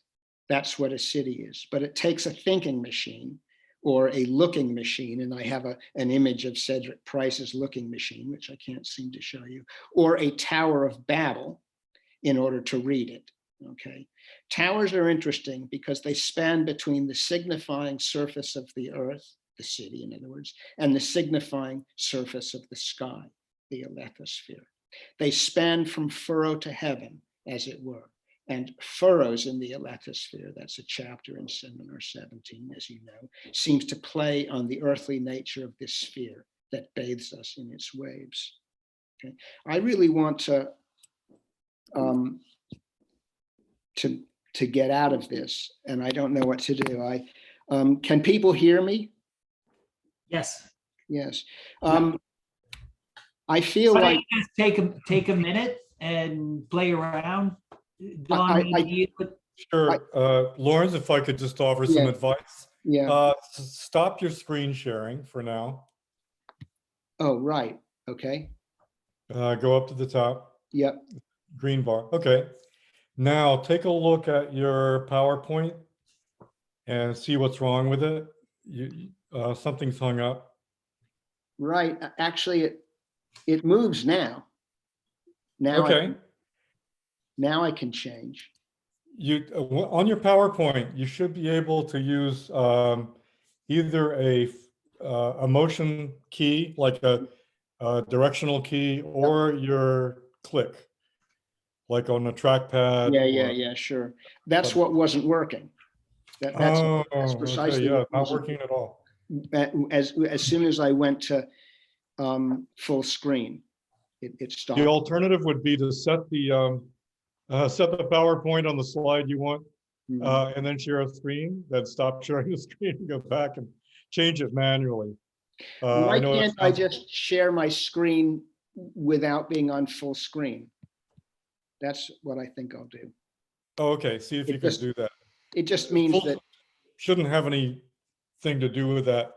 Full screen and share screen are different. no, but I mean it. Oh, for you, it would be key. Okay. Can you Yeah. see this? Okay, I'm not going to go to. Don't play it, just scroll through the slides. Yeah, that's what I'll do. Okay. So anyway, this is Cedric Price's looking machine, very much like Geddes' Outlook Tower, although it's not really, it's a little bit beside the point to get into what the differences and similarities are. But Cedric Price has obviously been looking at Geddes' Outlook Tower, which is in this image, it's sort of going from furrows down at the bottom here, this kind of lawn, up to what's quite explicitly a kind of telecommunications tower at the top. Okay, anyway, that's that. I began to try and produce this kind of diagrams to kind of visualize some of the relationships I'm trying to get at. This is simply, well, this is a quote from Gerd Hurmert's lecture on the Alethosphere, where he says, there's no longer a distance between man and nature. There is only the Alethosphere. And then quote, the terrestrials, that this kind of paraphrase, and then he writes here, quote, the terrestrial zone that receives the effects of human civilization, the critical zone where sublime productions and the suffocating waste of science and the market accumulate. So he has a rather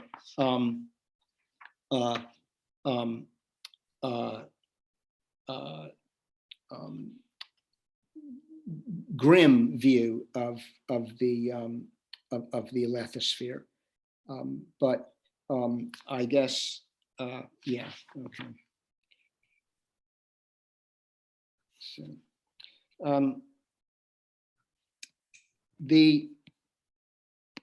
that kind of grimness, this idea that actually the primary kind of effect of the Alethosphere is simply to accumulate our world with its waste, okay, is sort of something I'm attempting to speak about in this diagram. This is incidentally the base of the Outlook Tower, its rooftop observatory, and this kind of mid-waist plinth of detritus on a beach in the South Pacific. Anyway, so Lacan coined this term in what appears to be his only foray, or at least his major foray in media ecology. And he coined it to indicate the place from which our technology speaks to us in a kind of surround sound, okay? And he coins the other term, Lathouse, to signify the things that populate it. Just to read a paragraph from Seminar 17, in the Furrows chapter, he says, the Alethosphere gets recorded. I should just say in brackets are my own comments. The Alethosphere gets recorded, and I think he means the Alethosphere records. The Alethosphere gets recorded. If you have a little microphone there, you are plugged into the Alethosphere, okay? What is really something is that if you are in a little vehicle that is transporting you toward Mars, you can still plug in to the Alethosphere. And even this surprising effect of structure, which means that 2 or 3 people have gone wandering around on the moon, it was certainly not for no reason that they always stayed within the Alethosphere. Okay, so, and it's, he seems at this point to be kind of like merging Alethosphere, okay, into the, simply to mean the orbit of the human subject, sort of wherever there are humans, there's a Alethosphere, okay, in the way that Arendt could say something similar about the polis. And then he says, the next paragraph, these astronauts, as they're called, who had some minor problems, I think that's Apollo 13, would probably not have overcome them so well if they had not been accompanied the entire time by this little a, the object petit a, that is the human voice.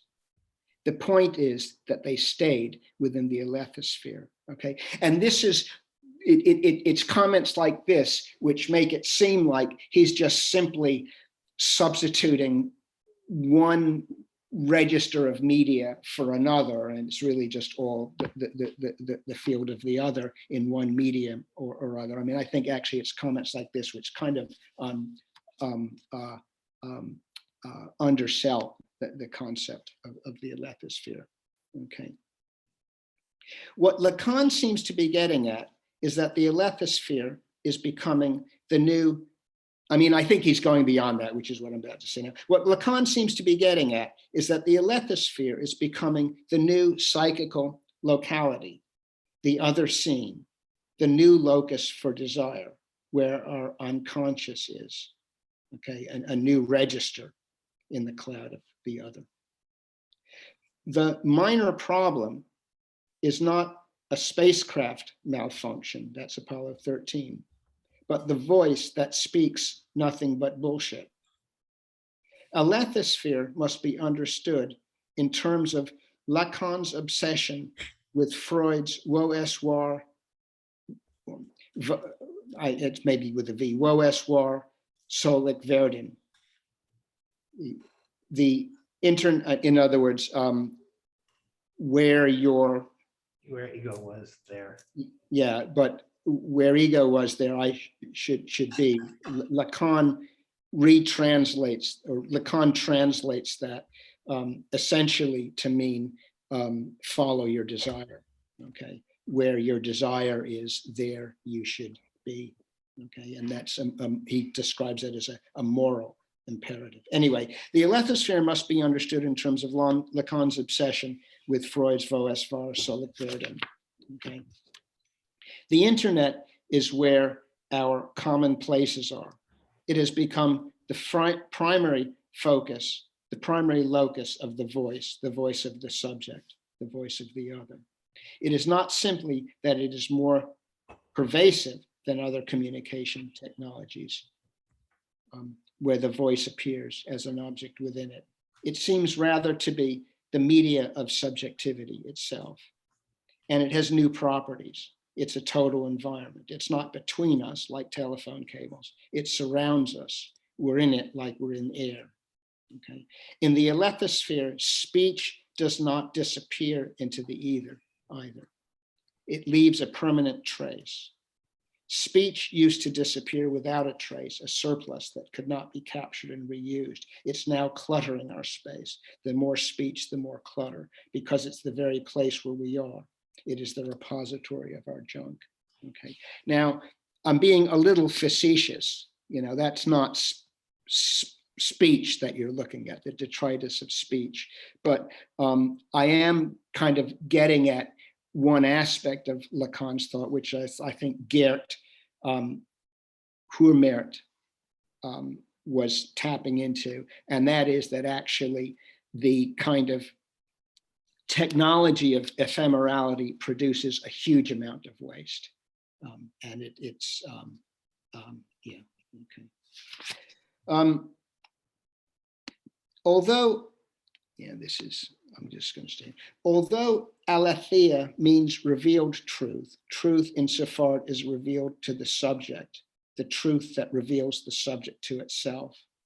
Lacan seems to say in Seminar 17 that the Alethosphere is not the locus of truth. Okay, Gerhardt's Hurmert's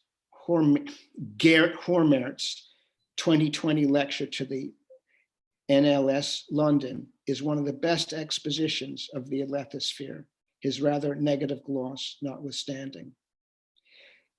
The Alethosphere is neither heaven nor world, he says, quote unquote. It is the, quote, terrestrial zone that receives the effects of human civilization, the critical zone where sublime productions and the suffocating waste of science and market accumulate.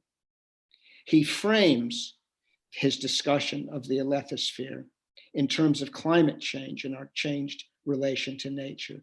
This seems to be an equation, science plus capitalist market equals technology, okay? Mumford insisted that man was a natural animal. His nature was technological. On a lighter note, the Alethosphere is neither the world nor an environment. On a lighter note, the Alethosphere is neither the world nor an environment, be it cosmos, body, or underground.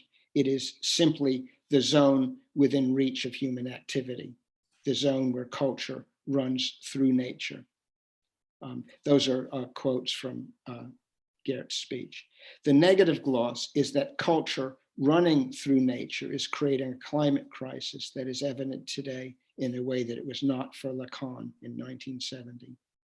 Like nature in the Anthropocene,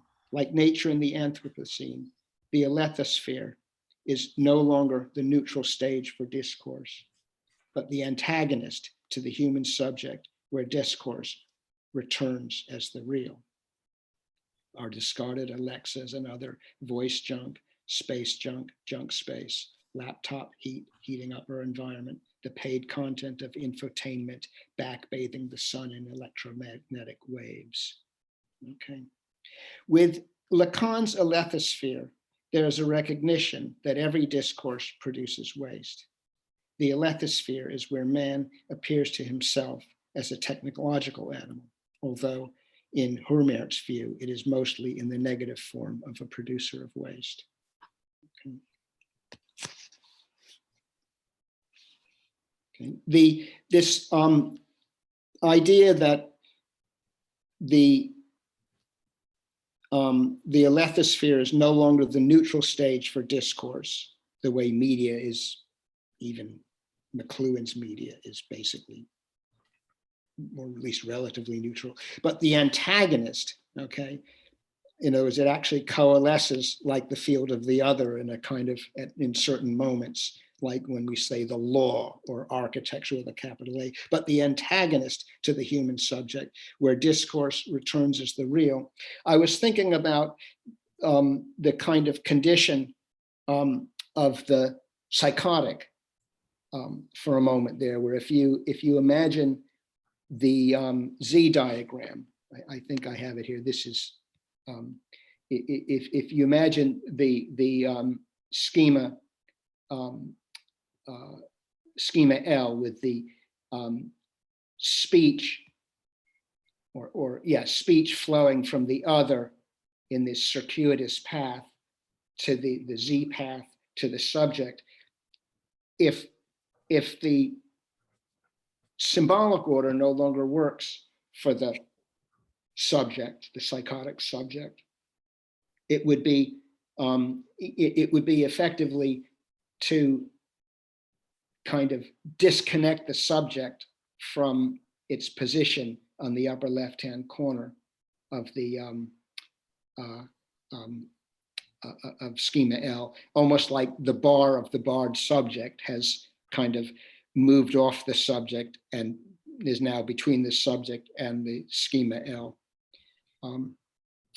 The psychotic subject now being kind of full again, complete, but no longer with any access to the symbolic order, and all of what passed as discourse before returning now as real junk, cluttering up the kind of cluttering up the world. So something like that. I should get on to the Outlook Tower, which, and then I'm done. I need just a few more minutes. The idea of the Outlook Tower was that it would effectively be a kind of permanent and evolving exhibition space for which would kind of exhibit for the citizens of a community all of the knowledge embedded in the environment that they live in. So the idea is that the Outlook Tower would be a permanent civic institution, like a public library. Every community would have one, or every town of a certain size would have one, and it would tell the kind of complete story of that town and all its relations to the rest of the world. And in that way, the knowledge embedded, inscribed in the environment the information inscribed in the environment would be made visible to its inhabitants. There's a lot more to it, which we don't need to get into now. But anyway, the Outlook Tower project is a rather more optimistic gloss on the Alethosphere than Gerrit's is. It's something like Arendt's space of appearance, where politics appears in the city, and because man is a political animal as well as a technological one, where the human subject appears to itself and others in the environment. Even at the risk of producing more waste, the Outlook Tower is the only proposal since the invention of the theater by the archaic Greeks to look at the architectural form of discourse. That's obviously bullshit, but it's not bullshit, but it's a little bit of an exaggeration. It's the only proposal since the invention of the theater to look at the architectural form of discourse. Okay, what discourse actually looks like, the shape it has. And if there's a hope of finding a way out of the climate crisis, okay, it would surely be through developing new forms of discourse, and there was new ways of bringing people together. It is where we will develop an environmental ethics for architecture. Okay, so information appears as the ground against which the figures of knowledge emerge. The tower is, in effect, a metonymy. Okay, so the idea is that the information is everywhere, but it has to be identified and put to work as knowledge. And this is what a discourse does, okay, or at least that's what presumably the discourse of the university does. That's broadly how I understand Geddes' Outlook Tower, as a way of intervening in the field of human subjects to produce what we might call an urban discourse. Okay. By that, I mean not a discourse about cities, but a discourse through cities, rather like maybe Lefebvre's urban society. Okay. I think I'm going to basically stop, but I produced a series of other images. The two on the right are archigram images, which seem to be avant la lettre, attempts to think the Alethosphere. Okay, the electric tomato shows a kind of happy shopper, kind of actually plugged in, okay, to her shopping environment. And on the left, there's something that popped up on my radar recently. This is a hat to protect you against the Alethosphere. It's one of those hats for people that find mobile phone rays toxic. Just one or two other images. This of this beach. This is a beach in one of the remotest islands in the Pacific. This is a montage of based on a movie which we don't need to go into, called Phase 4, which seems to propose both, on the one hand, the kind of inscription on the earth in its kind of grim death drive reality, and next to it, this kind of entirely imaginary form of paradise. And it seems to me that this is kind of like the Outlook Tower, but it's the version from hell of the Outlook Tower, this way of visualizing what's lying on the ground, flipping it vertically so it can be visualized. Okay. Finally, one of my favorite sort of Alethosphere images. This one, which isn't really the Alethosphere, but it could be. Okay, I'm done. Yeah. Okay. Yeah, this was just, we don't need to go to that. So this wasn't really an argument in the way of Andy's.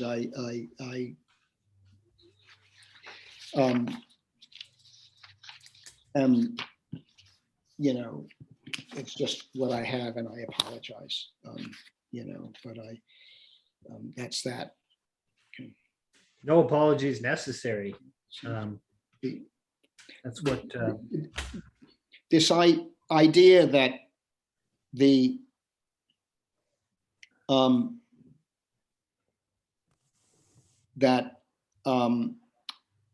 the Alethosphere might produce, on the one hand, new objects, okay, and on the other hand, new environments, right? So on the one hand, not just the Lathouse as wave or iPhone, okay, but maybe Lathouse as building, and the Alethosphere actually as a way of engineering all new knowledge environments. Seems to me to be kind of where Lacan's speculations might enter into speculations on architecture. So, that's, thank you.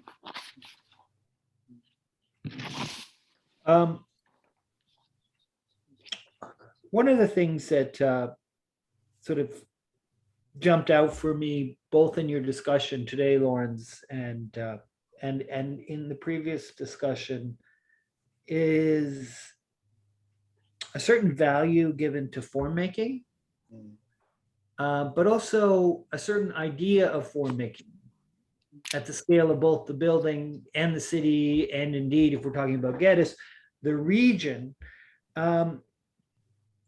which has to do with an idea of giving shape to the evanescence of discourse in its broadest, in Lacan's sense, like discourse is the social bond, basically, right? His four discourses are four kinds of. So this idea, I think you're quite right to stress that a preoccupation in Geddes's work, there is a formal preoccupation. He's hardly an aesthete, but there is a formal preoccupation in Geddes' work in precisely this sense, I think, of this, exigency of giving intelligible form to the genius loci, which is essentially a social genius and a social spirit that has to do with discourse. Does that strike you as Yeah, I mean, part of what you're up to in this discussion? yes, but I'm also interested in how Alethosphere joins up with other aspects of Lacan's. I mean, yes, in a sense, yes, but I'm also very interested in how different components of Lacan's thought join up to each other, even though Lacan doesn't always join them up explicitly. Right. So, for instance, I am very interested in this idea that the Z trajectory of or I'm very interested in the idea that the discourse of the capitalist, where the jouissance seems to directly satisfy a subject. In other words, it's no longer kind of a surplus that blows off, okay? Like your breath on cold day, and you can see it for a moment, disappears, that it actually goes directly into a subject that can become full of it, okay, full of enjoyment. I'm very interested in joining that up with the Z trajectory of the schema L, and how you could, how that capitalist discourse describes a kind of disconnect in the schema, in the Z trajectory of schema L. So I'm interested in like how they join. That's not exactly a Alethosphere, okay, but I'm interested in, yeah, so I mean, we don't need to, but I'm interested in the theoretical questions of how those things join, because I don't entirely understand how they do, and I don't believe that they don't join, okay, so. In Lacan. Yeah. Hey, I wonder what the opposite would be. After I read Angie's paper, I couldn't help but think of the Outlook Tower as a primitive form of those 5G masks that Angie was talking about, both sort of panopticons of the Alethosphere. And I'm thinking, and by now you don't need a tower or a museum to house all the knowledge of mankind. You just need a flash drive. So I'm thinking that the one thing that the Alethosphere might end up doing is sort of dematerializing our presence on the planet and sort of reducing how we think in terms of physical location and place on the planet as we become more defined by the Alethosphere and less dependent on physical material technology. Just a thought. I Can don't, I add to that thought as well? I want to circle back on, well, really on the final question in my presentation. I think there's something related to what you just said, John, and it concerns, what I described as a kind of reversal of direction in terms of the evolution of prosthetics. McLuhan and Buckminster Fuller describe media technologies as extensions or projections of our sense organs, right? As had Knapp and Heidegger before them. But now increasingly, the Alethosphere is in us, right? And the development of technology is increasingly, well, contemporary pharmacology is kind of exemplary, it seems to me, of where technology, it's implanted in us, right? So it does raise the question at a certain threshold, why change the environment? Why alter the environment when you can simply alter through implants or pharmacological intervention, alter my experience of it. And your presence in it. And yeah, so we could all be living in storage lockers with helmets on, that have us imagine that we think we're in the palace at Versailles, but we're in a storage locker somewhere in New Jersey. isn't I that, mean, that is the Neutral. somewhat comical. So what does that say about architecture as hitherto an essential social medium? It seems to me it suggests that our actual physical spaces, as John is suggesting, it seems entirely likely that becomes less and less consequential. Architecture is in the way. Architecture needs to be eliminated. And that's why I showed that image of the Blur Pavilion at the end of my presentation, this Diller and Scofidio project. Because what's interesting about it, is in its early conception, their sponsors fell through, so this didn't happen.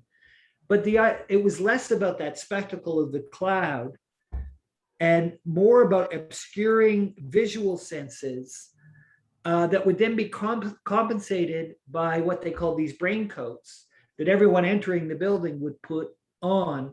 And so you would go in, you'd put on your brain coat, you'd fill out a little census, a little questionnaire. And as you approached people with whom you had social affinities, there would be, some sort of pinging mechanism that would let you know you're with some, so that our physical senses are obscured, and these obscured and then supplanted by more purely informational cybernetic modalities of propinquity, of social association. So, as these utopian projects are, it's somewhat caricatural, but it signals to what I think, John is describing as a reality where our immediate sensuous experiences of our environments become less psychologically and socially consequential. but Yeah. why, yes and no. If that's possible, to have a matrix world where Right. we live in a storage locker and think we're in a Versailles, but it's okay because everyone thinks they're in Versailles, then why is that so seemingly detestable? why were those the bad guys? Okay, I mean, I'm not sure it is. I'm just, yeah, I think like most things in the world, it'll be a good, bad scenario. Certain things will become possible, have become possible imagine living without the internet now. Who'd want to go back there? And yet. actually, I wouldn't mind. I mean, we wouldn't be having this conversation. I think until subjectivity can be completely severed from the body, which would obviously lead to a transformation of subjectivity to something that we don't know what it is yet. I don't think the idea of 5G masks or matrix scenarios is plausible. And I don't think it's plausible. I think it's inexorable. when I say that subjectivity would have to transform beyond something recognizable, I mean the degree to which our subjectivity is written on our bodies. Okay. And, it is. I mean, that's what the part objects are all about. It's actually written on our bodies. Okay. So, I don't get that disembodiment thing, actually, unless, Well, I don't think it's an issue of disembodiment. It's more about what our bodies are becoming. Yeah. It's not that we leave our bodies and go to some virtual world. It's that virtual world has colonized and will continue to when we're at the point, which we will this is what sooner than we think, of neural processes, then what the body is and what technology is, those are not separate questions. Yeah. But there's also the issue that's much talked about, that we seem to be heading towards, where we won't be able to tell the difference between a computer and a human being. Yeah. I'd say we've reached that. Yeah, I think that's the whole question of AI is I find far more interesting and plausible than this sort of techno disembodied, the sort of matrix world. It won't be a disembodiment. It'll be it is not a disembodiment. It is a re-embodiment, right? Our body is precisely the site now where these new technology, like the Alethosphere, is in us increasingly. Yeah. No, I take the point. I do. Right. And then what does that mean for architecture? I think that's not being in a storage. My body's in a storage locker, but my mind is in Versailles. But that's okay because we're all in Versailles. That's not the Alethosphere in us. No, I think and it seems that some of the debates are about. It's not about cyborg or not cyborg, but how do we imagine a partnership between human bodies, and how do we imagine a fruitful or a positive partnership between human bodies and their processes? Oh, I wanted to throw in something about prosthetics and science fiction, because I think movies like The Blade Runner and The Matrix make us think that technology has brought these things to the fore, and because they seem to be projected into the future, they make us think we're on the cusp of some radical transformation that's going to be horrible, blue pills and red pills. But it seems that the more you know about ancient literature, the one I'm always fond of is Apuleius's novel called The Golden Ass. But I've been interested in Roman comedy, at the same time. It seems to me that this problem is even better articulated there. And it's certainly not something that would suggest that this problem lies for us in the future. In a sense, it's a part of our nature in which it's always continually replenishing itself in terms of modern gadgets and their new names. But certainly when in the story of Cupid and Psyche, which is kind of interpolated inside of the Golden Ass, we find pretty much these issues. What I'd like to see is to take the contemporary technological bargain out of it. Like, if only we didn't have the internet, or if only we didn't use our computers so much, or if only the iPhone didn't exist, then, we could just skip out of the worst side effects of the Alethosphere. I don't think that's the case. I think the Alethosphere is something a little bit more transhistoric. Although I think it fits in particularly well with the names we can find for the components of it right in these days. The thing was, in Lacan's days, there weren't that many gadgets that seemed to fulfill the prophecy he was coming up with in the 1960s. The iCloud didn't exist, the iPhone didn't exist, and yet he was talking about it in very accurate terms. But I think we need to get out of the futuriority of it that gives it a kind of spectacular utopian, if then, if we do more of this, oh my God, things are going to, global warming has simply multiplied the anxiety around which we connect the web of gadgetries to late capitalism, and come to the conclusion that we're fucked. Some people will say maybe there's something we can do about it. Others say, no, forget about it, way too late. But this kind of futuriority, I think, belies the fact that the subject has been a subject ever since it started talking. And therefore the Alethosphere an orthopedic subject. It's An subjectivity. orthopedic subject ever since it started talking, right? Like it's what I hear you saying, Don, is that all this is anchored in Lacan's negative anthropology, in which man is, as Freud suggests, a prosthetic god, precisely because man is the maladapted animal, right? The animal that has no instinctual rapport with its surroundings. So in that sense, the Alethosphere, as this kind of compensatory mechanism, has always been with us.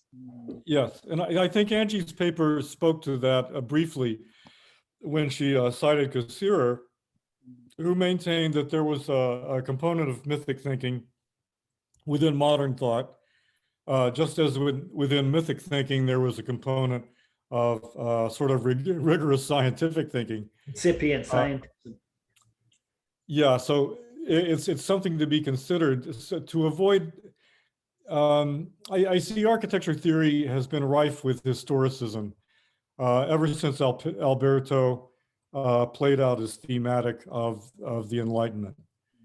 And we continually use historical periods as indices of the human psyche.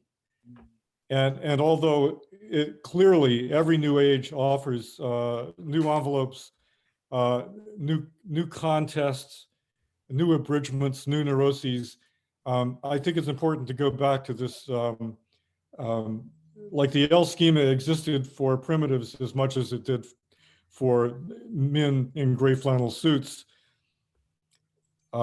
etc. I just about the futurism of the Alethosphere, just to sort of support what you're saying, that it isn't that.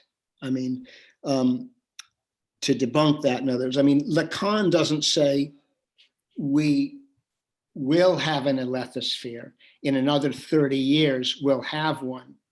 Yeah. He's speaking in 1970 about 1970 and what came before 1970, right? Yeah. So, And, I think arguably you could say that when Odysseus is in trouble and he asks a question and Athena answers him, right?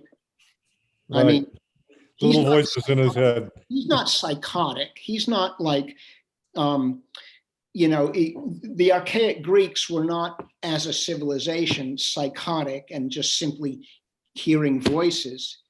Right. That's the Alethosphere. That's when the world speaks back to me in whatever form is available. I will say that I do think Lacan's use of the term Alethosphere does have a degree of historical specificity. And it has to do with the moment at which scientific technique, with its technological augmentations, clocks, microscopes, MRI machines, etc., can discern and manipulate objects that are not objects of perception. That for him is when the Alethosphere and the wave objects that populate it emerge. Now, it's true in earlier ages, we don't have waves or particles. We have animistic spirits, animating the invisible and having effects on our world. But I think it's important to note that Lacan's use of the term Alethosphere refers to something that is born after Newton in the 19th century. I would just counter that a little bit. I was listening to a program on longitude before the Zoom, and there's something unknowable about the globe, and that has to do with how do we know how far east or west we are? Depends entirely on time. People in the Pacific who learned to navigate the waters over great distances developed complex maps and training programs so that they would be able to use a combination of what was admittedly sensory data. But now, and on the other side of the coin, we also have quantum physics in which it's hard to say that it's empirical because we're examining things that cannot be seen and that cannot even be thought. Well, and that are actually not actual, because what quantum physics deals with is probability. Is our probabilities. Not with actual, like rigorously, it Exactly. abstains from saying anything about the actual. Now, right? now go back to ancient times where astronomy and astrology were the same science. And you have almost the same situation as quantum physics and particle physics. Nevertheless, I think Lacan is pretty explicit that he's using the term Alethosphere to describe objects that modern science, i.e. post-Newtonian science, invents, discovers. And it's precisely the moment where the distinction between invention and discovery becomes immaterial. It's at precisely that moment, which is, to say the 18th century, that the Alethosphere emerges. Let's allow him a little historicism. This thing about objects which seem not to allow for the distinction between invention and discovery, right? The creatio ex nihilo that he refers to and associates with scientists. My favorite one is perspective, whether that historians have been debating at least since the 19th century about whether perspective was an invention or a discovery.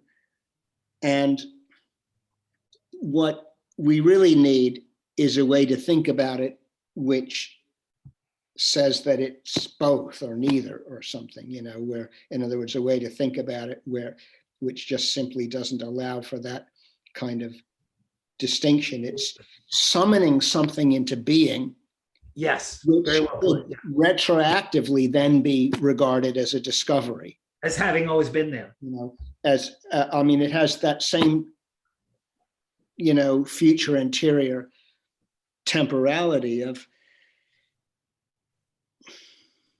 No, that's exactly the paradox, I think, Lawrence, that for Lacan, science invents at a particular historical juncture, science it invents eternal truths. Yeah. So the paradox of inventing an eternal truth is, it's built into the paradoxes around the objects of scientific knowledge. Which once invented has become the truth for all time. Exactly. Yes. I would say if you're talking about the perspective that was invented in the Renaissance, which as opposed to the intuitive perspective before it, is a mathematically measured grid, and that has to be an invention added to a discovery, I would say.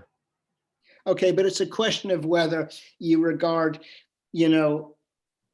the world as being perspectival, and it's a matter of discovering the rule which describes that in the way that Newton could realize that mass times acceleration equals force. Okay, that's a kind of discovery of a universal condition, versus whether you regard perspective as fundamentally a conceptual relationship that you have to space. And then you just say, well, space is just space. It's just what it is. But we've invented a new way of relating to it, putting ourselves in it. And it's. So we could see Renaissance perspective as a kind of codification of an already intuitive understanding of space. I think so. It's operative amongst pre-Renaissance. I think that's more or less Panofsky's, what he suggests, right? No, not really. You don't think? He says it's a totally artificial construct that actually doesn't bear any relation to reality, or it does. There are people who don't understand a symbolic. perspectival world, and they behave normally. Before the invention of perspective, things didn't look small, they just looked far away. Exactly. Now they look small.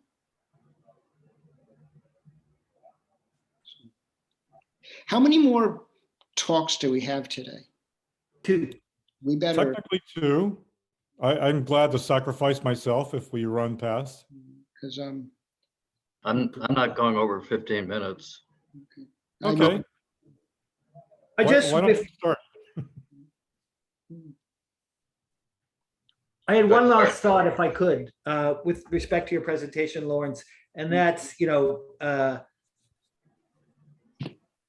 extend, on the back of Hurmert's association of the very apt, very perspicacious association of the Alethosphere and the Anthropocene. It's in a way, on his reading, the Alethosphere is another word for the Anthropocene, insofar as it involves this complete imbrication of natural systems and artificial symbolic systems, right?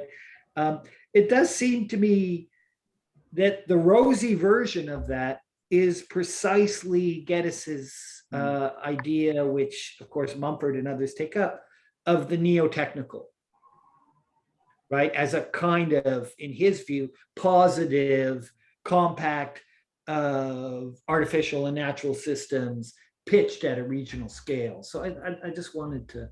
Actually, can I just, one thing off the back of that. I think that was actually, that's actually a really important point.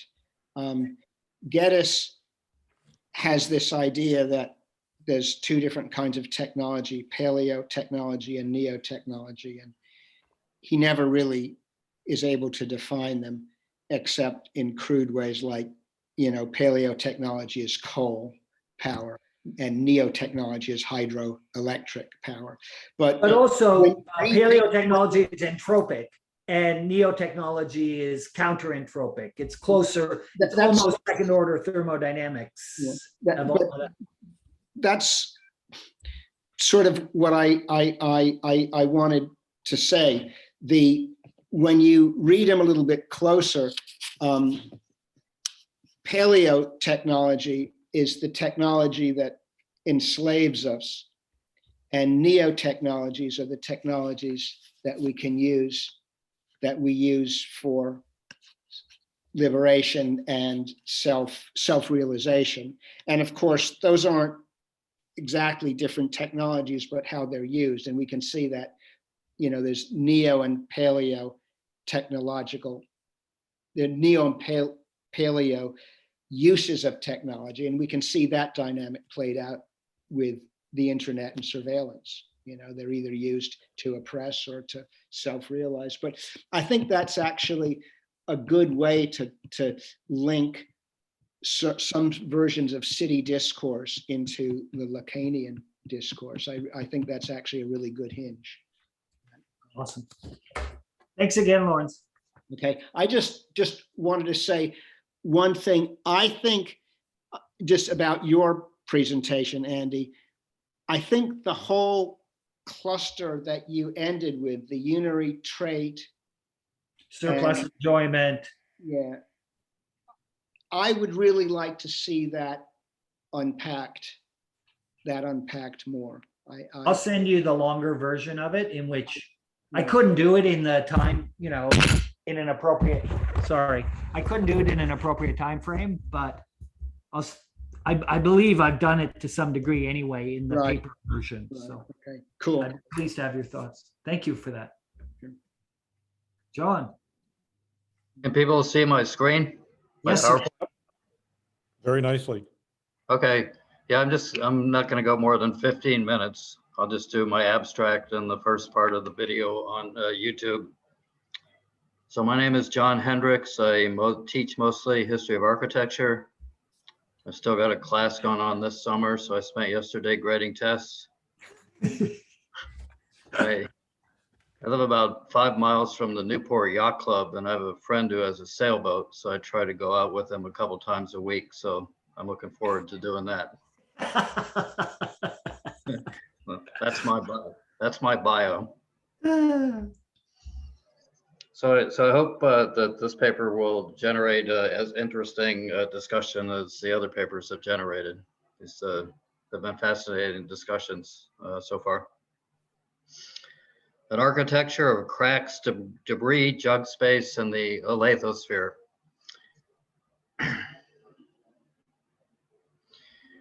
I can't forward my slides either. I have to do it manually. The buildings that people build can represent the psyche of human beings. A crack in the orthographic whole of the psyche can be a reaction to the intolerability of the condition of human society, resulting in neurosis, paranoia, wish fulfillment, fantasy, sublimation, and a splitting of the psyche in its formation in language, science, and technology, the unconscious, and the demands of society. According to Sigmund Freud and Civilization and its Discontents, and I thought it was good to bring some Freud into this discussion. I think he's been missing. The source of human suffering is the inadequacy of our methods of regulating human relations in the family, the community, and the state. The human being becomes neurotic because they cannot tolerate the degree of privation that society imposes on them in virtue of its cultural ideal. It is certain that our present-day civilization does not inspire in us a feeling of well-being. And when the most extreme forms of suffering have to be endured, special mental protective devices come into operation, such as fantasy, wish fulfillment, and sublimation.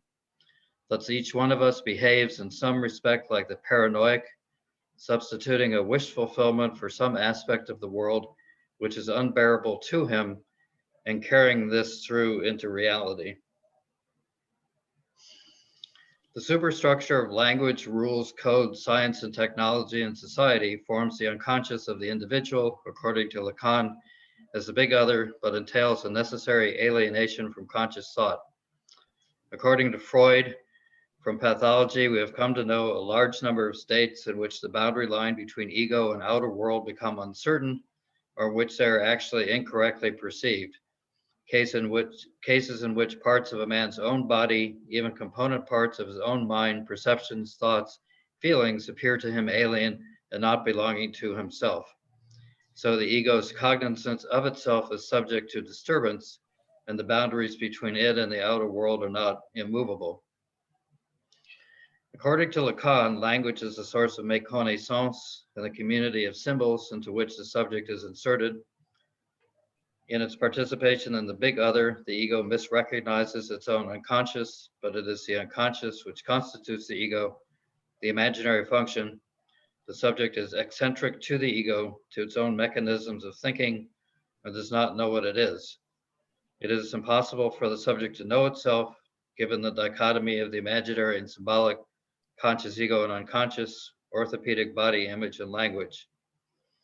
The knowledge on the part of the subject of its unconscious is replaced by the illusions of consciousness, the mirage of the cogito, the thinking subject. The subject decenters itself in its commitment to language. Science and technology are manifestations of the mechanisms of language, symbolic structures, into which the subject inserts itself and through which the subject loses itself. Language itself is as a machine in that it detaches itself from the subject and objectifies the subject in its detachment. In language and its objectification, the subject is fragmented and disconnected, but the ego of the subject retains the virtual and alienated unity given by the Gestalt image of the ideal ego in the mirror states. The subject is divided in language and further divided by the relation between language and the object, between the big other and the other object or person. I think one of the great things about psychoanalysis is that any of this could be applied to any period in the past, as you were just saying. Fantasy, the wish fulfillment caused by the objet, the object of desire, is represented by Lacan by an algorithm, which is the desire of the alighted subject for the objet, the plus de jouir, what is inaccessible to desire or wish fulfillment. Fantasy is the promise to the subject of that which is unattainable in its existence and being, and it protects the subject from that abyss within itself. The condition of the object of the fantasy, the objet, is the moment of a fading or eclipse of the subject that is closely bound up with the spaltung or splitting that it suffers from its subordination to the signifier, according to Lacan. As soon as the subject enters into language, the attainment of the objet is impossible. The objet is the leftover produced when the subject enters the symbolic order. The object identification of the imaginary ego provides the subject with the stand-in object of its desire in the illusion of consciousness and the ego, and the symbolic order, the unconscious, robs the subject of the stand-in object of its desire and the fragmentation of the body. So one thing that artificial intelligence and the Alethosphere might bring apart are the indifferentiation between being and fantasy. That's one possibility. Desire is a product of the impossibility of the imaginary and the symbolic, the splitting of the subject between identification with the other person and identification in the big other, the cultural superstructure and the basis of the unconscious, the splitting in which the unconscious is formed, and the repression of desire is misrecognition, méconnaissance, which is the only recourse of the subject. The splitting occurs in the processes of language and metaphor and metonymy as the impossible representation of what the subject cannot know as itself. As Lacan writes in Écrit, it is the concrete incidence of the signifier and the submission of need to demand which, by repressing desire into the position of the misrecognized, gives the unconscious its order. Desire is maintained by language, as is the dehiscence of the subject and the possibility of the unconscious, and quote, it is the nature of desire to be radically torn. The crack in particular is distinguished from the cut or the split, has entered architectural aesthetics in the last 2 decades, beginning perhaps with Liebeskind's Jewish Museum in Berlin in 2001. So my paper is about the last gasps of architecture before it becomes obsolete. Is that Other- the Libeskind ROM? The picture we're looking at now? Oh, this one's Morphosis, the Cooper Union Building in New York. Oh, okay, sorry, thank you. And so this is the Cooper Union Building by Morphosis in New York in 2006. And this is the office building in Aarhus, Denmark by Seth in 2017. The cut or the split was a vocabulary element of deconstructivist architecture, reflecting the split in language between the signifier and signified. The cuts were smoothed over by parametric, epigenetic, and folded forms produced by the computer, like the blobs, for example, but they have reappeared in the surfaces of those forms in the form of cracks, as in cracks in the epigenetic landscape of the psyche as envisioned by Freud. In seminar 17 of Lacan, the Alethosphere is the expanded other. As Lauren says, the cosmos of technology, which forms a subject fueled by science at the service of capitalism. And I noticed I read some of Isabel's writings, and she makes a big point that it's necessary to differentiate the Alethosphere from capitalism. So that's another subject of discussion. The presence of science is manifest in the intersections of waves of which we are not aware. The Alethosphere is the spheres or zones fabricated by science, effects of formalized truth. Science is constructed out of nothing. Its articulation only takes form in the signifying order, which, as I was trying to argue somewhat unsuccessfully, is an idealist point of view that isn't really consistent with a lot of Lacan. The Lathouses, or Lathouse, are the devices that populate the Alethosphere, organs of extension everywhere, objects which are the cause of desire, the petit objet governed by science. So I definitely equate the Lathouse with the objet and probably the Lathouse with technology and the Alethosphere with science. That's maybe part of that relationship. Lathouses are the gadgets of things formed by science in which science is objectified. Entering a relation with the Lathouse causes anxiety, the anxiety of the hysteric and the subject as objet surplus and jouissance. The discourse of the hysteric creates the desire for knowledge, which results in its division and tearing apart. The hysteric is divided by the master signifier and is alienated from it. Knowledge occupies the place of jouissance beyond the pleasure principle in the hysteric's discourse. Surplus jouissance is found in the master's discourse, which is a product of the accumulation of capital and capitalism. So that capitalism has to play a role there, which is tied to science and propelled by the university discourse. The discourse of the university represents the hegemony of knowledge, which guarantees the hegemony of science. The university student is called the étudié by Lacan, or the A studied, making it the objet in the university discourse, or the discourse of science, the slave in the master's discourse. According to Freud, the root of all psychopathology is the Oedipus complex. In the Oedipus complex, the child realizes that he is marked by lack and is incomplete, and marked by anxiety because of the inadequacy of a real phallus or lack thereof, which is a substitute for the mother's desire, which the child cannot satisfy. The father castrates the child and makes it impossible for the child to be the phallus for the mother. The prohibition of jouissance by the father or master signifier hides the impossibility of jouissance, or of the objet the object of desire. The possibility of jouissance is a neurotic illusion, a product of the play of signifiers. Through the effect of the master's discourse, the male as speaking being disappears as a result of castration.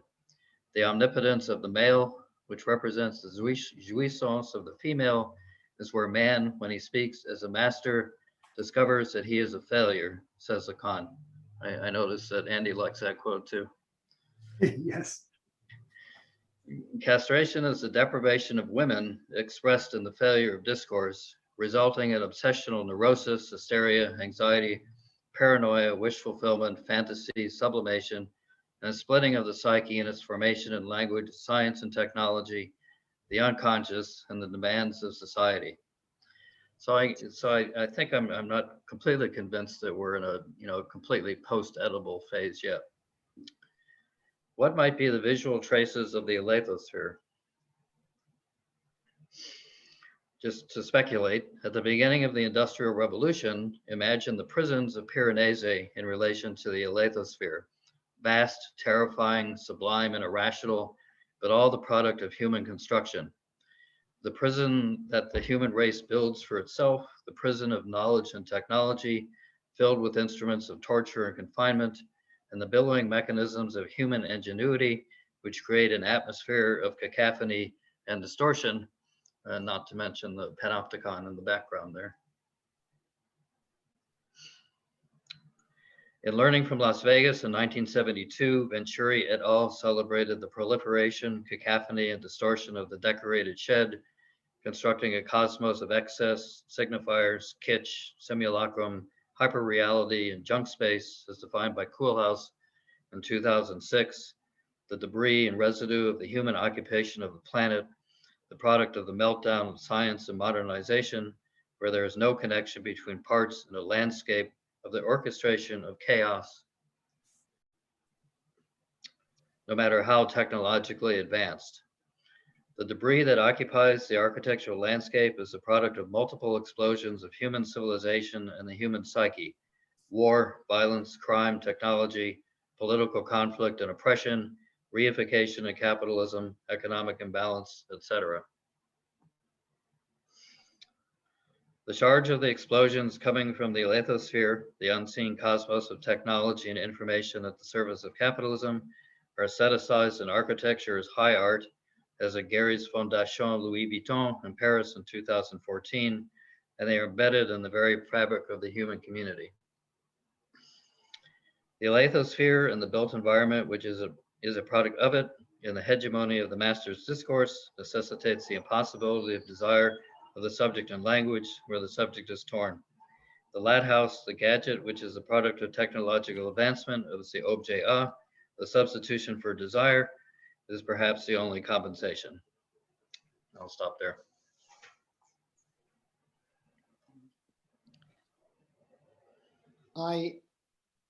You said something which resonated. This is just a small point.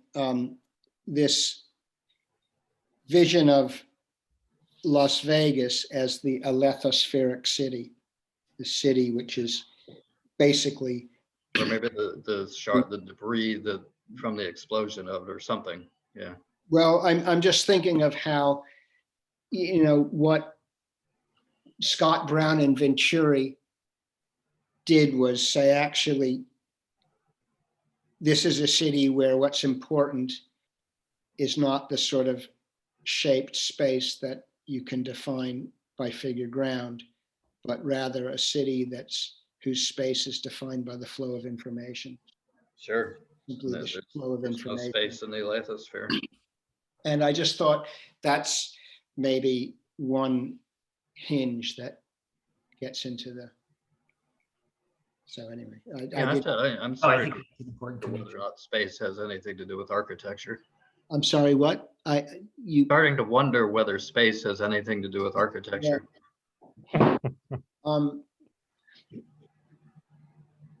It probably doesn't. I don't think so.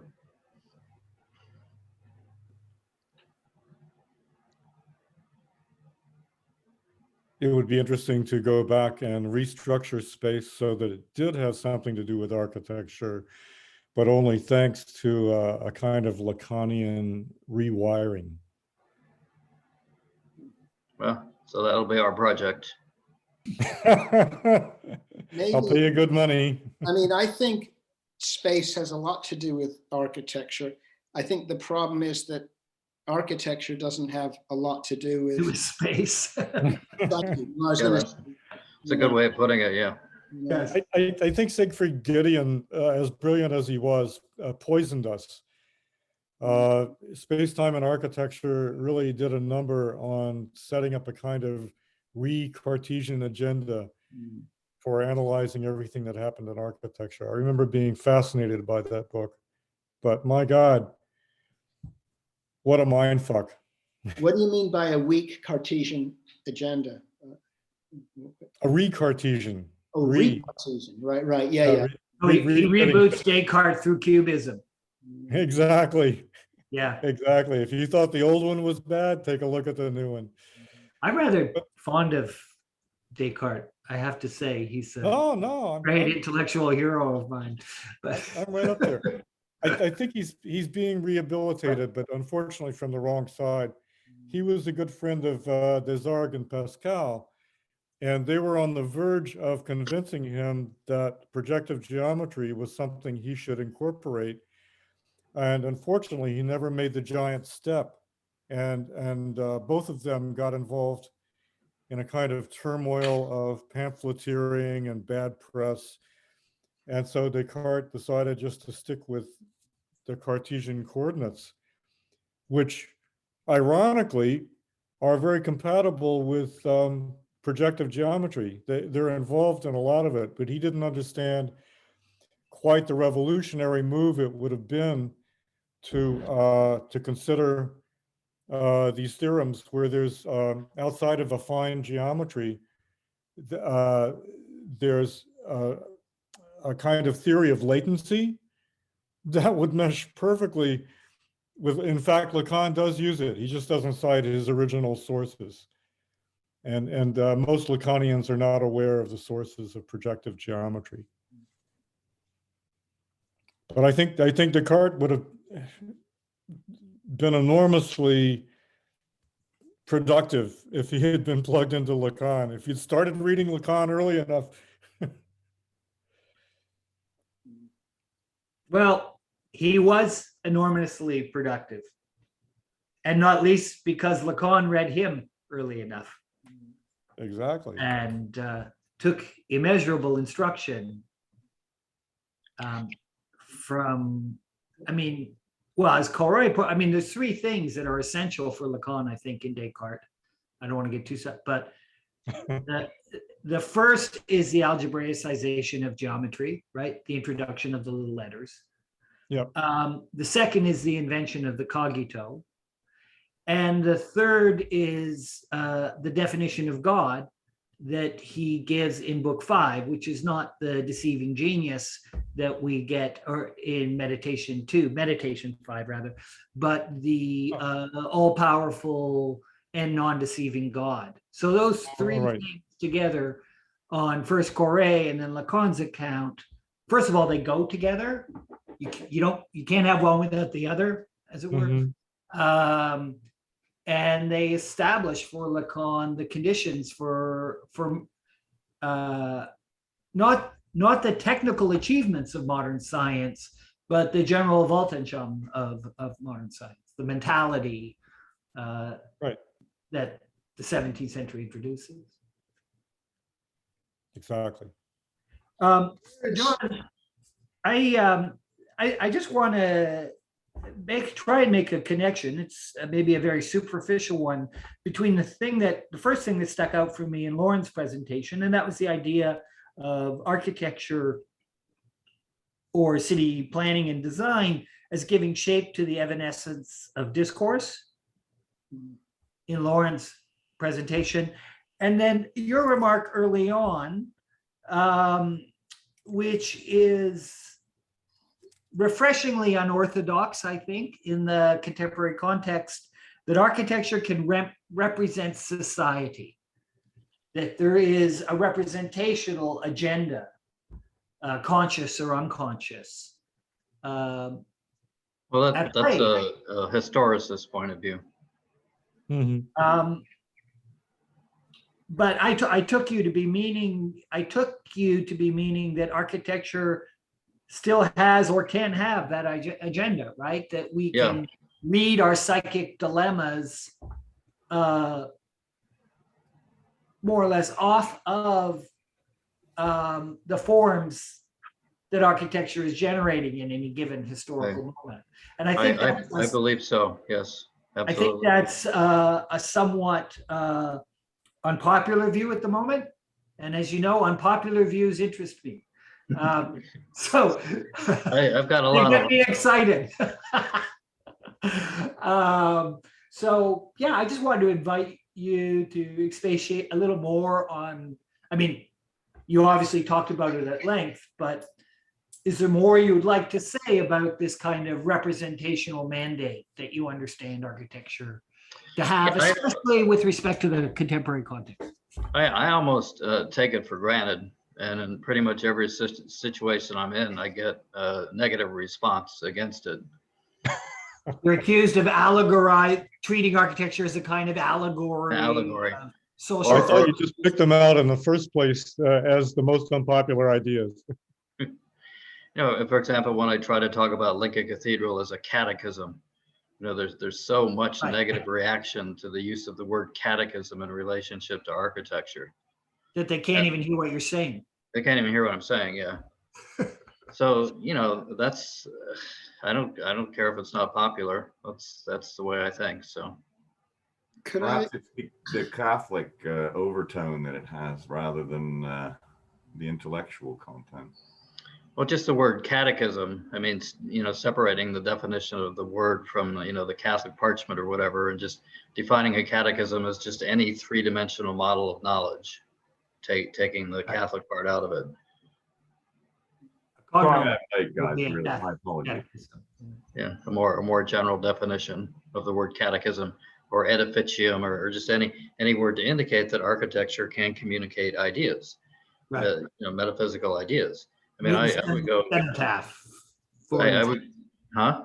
I said Newton's cenotaph, for Newton instance. cenotaph. Well, any work of architecture, really. I mean, and Right. I would go so far as to say that's what defines art.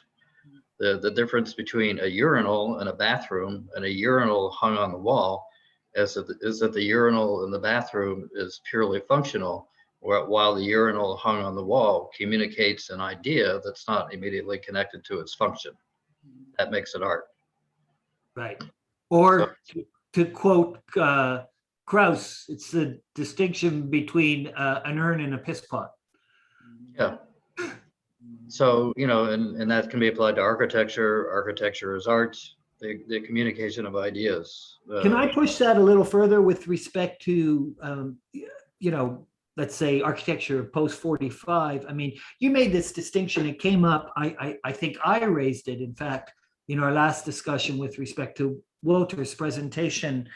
But this shift from the kind of cut or the split as a kind of characteristic gesture of the neo-modernism, if we could call it that, of Eisenman and others, or Yeah, up and through early career Eisenman, deconstructivism. versus the parametric fold that comes with his Deleuzian turn, in which others, his student Greg Lynn and others follow suit.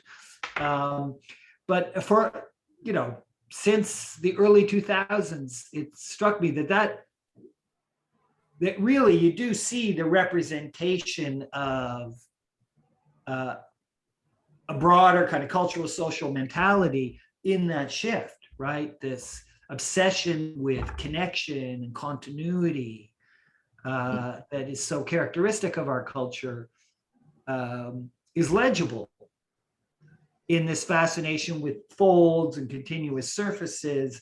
But what was interesting, what you introduced, was of course the crack in these epigenetic surfaces. And Yeah, so I was trying to distinguish the crack from the cut being the modernist and deconstructivist, and the crack being the postmodernist extra result of the epigenetic fold. the glitch, where, you know, I mean, obviously, you know, we fell in love with these blobs and these folds and these epigenetic landscapes and Greg Lynn and all that. But at some point, just like with deconstructivism, people are going to be sick of it. And so the cracks are going to start to appear, and then it'll meld itself into something different, which might be a kind of Well, and didn't they start to appear at a moment, I would date it roughly, you know, sometime between 2008, 2010, when the interest in ornament and surface effects starts to creep into the parametric that's discourse. a great point. I think you're exactly correct. Yeah. That's when the cracks appear, as it were. Yeah, the cracks are ornament. Yeah, I wanted to say something about that.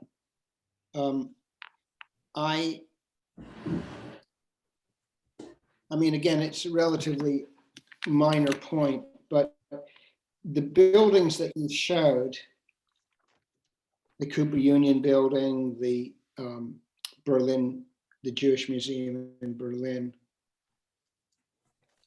I think what we were looking at were much more like surface effects that emphasize the body of the building, you know, the kind of tactility, or, I mean, you know, think of a body that's been marked, you know, with either, you know, a whip or a tattoo, or, you know, to me, it's much more, I don't think those are cracks, actually. I think, I mean, maybe there's some other buildings which are more appropriate for the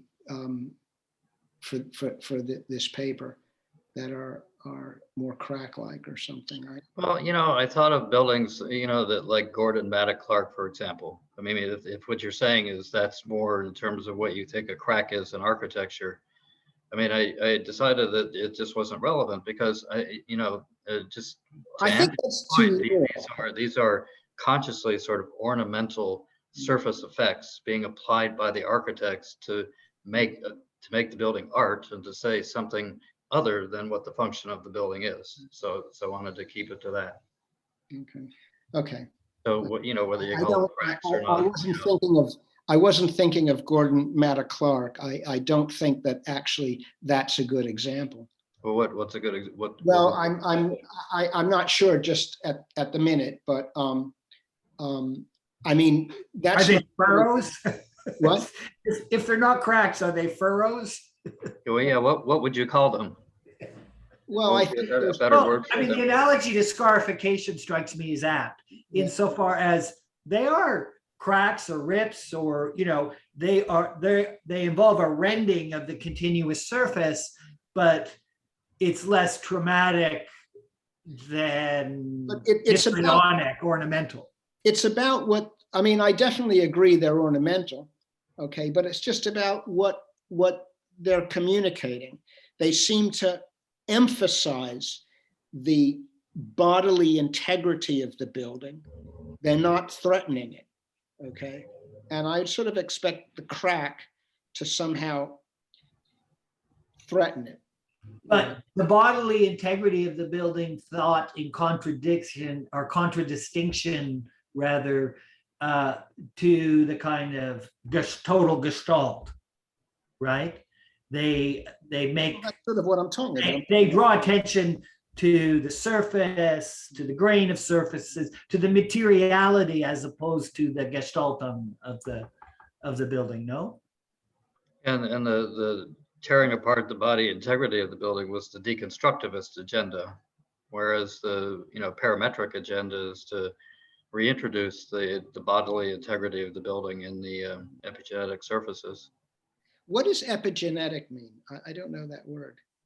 That's a word from bioconstructivism. Greg Lynn and Samper Quinter used it a lot in their essays. It goes back to Goethe, actually, but yeah, it's an epigenetic landscape is a smooth surface in nature, like a wave or a dune or a cloud, and then the idea that they're much more complex than what they appear to be, because these all of these smooth surfaces are products of very complex intersections of vectors of forces underneath the surface that come together to create these smooth surfaces.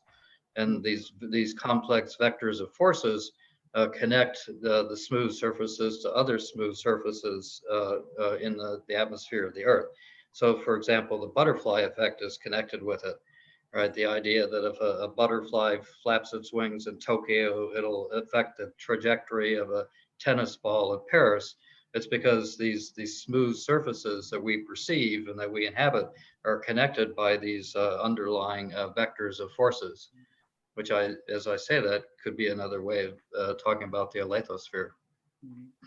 I mean, it's a kind of companion term of morphogenesis, but the first Yeah. discussions of epigenesis go back to Kant and his immediate reception. But Yeah, it is but- it's this idea of latent it's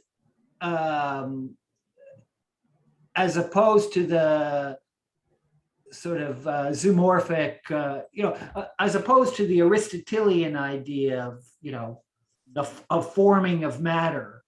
It's Yeah. the idea that matter has self-organizing properties, that it forms itself. Right? And it's always Bottom up. in morphogenesis, the idea is that matter is always in the process of morphing and forming itself and changing, and that there is never any static location of matter. So Right. from a bioconstructivist point of view, a traditional house that's subjected to the forces of gravity and resistant to the effects of the environment is resisting the natural state of things as a constant state of change in morphogenesis. And so that's where, the chaos comes in, where the form, generates itself. And then there's always, in any process of nature, there's always a kink inserted into that forces there to be a jump or a crack or a chaos or a catastrophe. So that, no forms are ever the same in nature. They're 99% the same. But there's always that kink or that chaos or that catastrophe that gets inserted into the morphogenesis that it results in everything being different. Right. While you were talking, John, I kept thinking about, and they come back again when we've talked about this kind of the recent turn to ornament. I keep thinking of a very kind of austere and, to my mind, admirably disciplined expression of that can be found in the work of Herzog and de Meuron. And Sure. I'm thinking especially of that lovely, to my mind, lovely project, the Signal Box number 4 that they did between 1991 and 1994. I don't know if people know that building, where really there is an attempt by very restrained, we could call them ornamental effects or surface effects at the very least, to give a kind of material form precisely to immaterial electromagnetic fields, with a view to creating new aesthetic possibilities for an architecture situated within this sort of Hertzian space. So I just wanted to invoke that project because I think a lot of what we're talking about gets condensed in it. Yeah, that sounds fascinating. That sounds like that would be an architecture of the Alethosphere. I don't know if people see that. Yes, actually. Where is that? I'm not in Europe, but I'm not sure exactly. I forget where. Aren't they in Basel? Yes, I think you're right. I think you're right. I'd have to Google it and check it out. But I think you're right. And I mean, if we were to talk about an iconography of the Alethosphere, some of Katsuo Shinohara's, the houses under high voltage, interesting to think about. That's a nice one. They're beautiful project too, right? Like it's just a great piece of architecture, and even some of Ito's buildings, Yeah, definitely. the Tower of Winds, that 1986 project. Anyway, I mean, there is. To go back to your idea about representation, John, there is, not front and center, not with all this morphogenetic shit, but with some of the real architecture happening at the margins of public attention, we do find interesting manifestations of the Alethosphere. Yes. Ingenious form making exercises in giving it a kind of palpable public presence and visibility, perhaps. Mhm. Or show, at least showing its effect or its Yes. residue.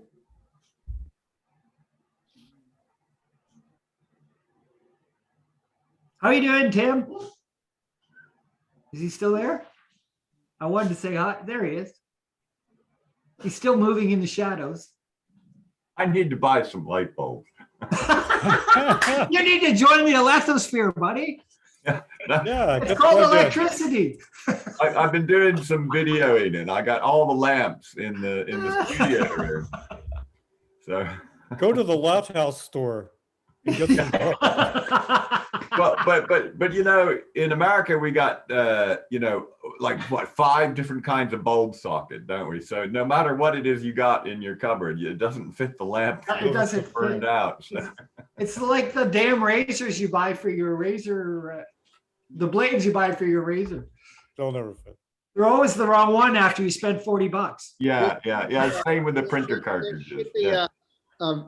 like a Conran's update called Lathouse or something. And it would be all groovy electronic, really groovy electronic gear. Yeah.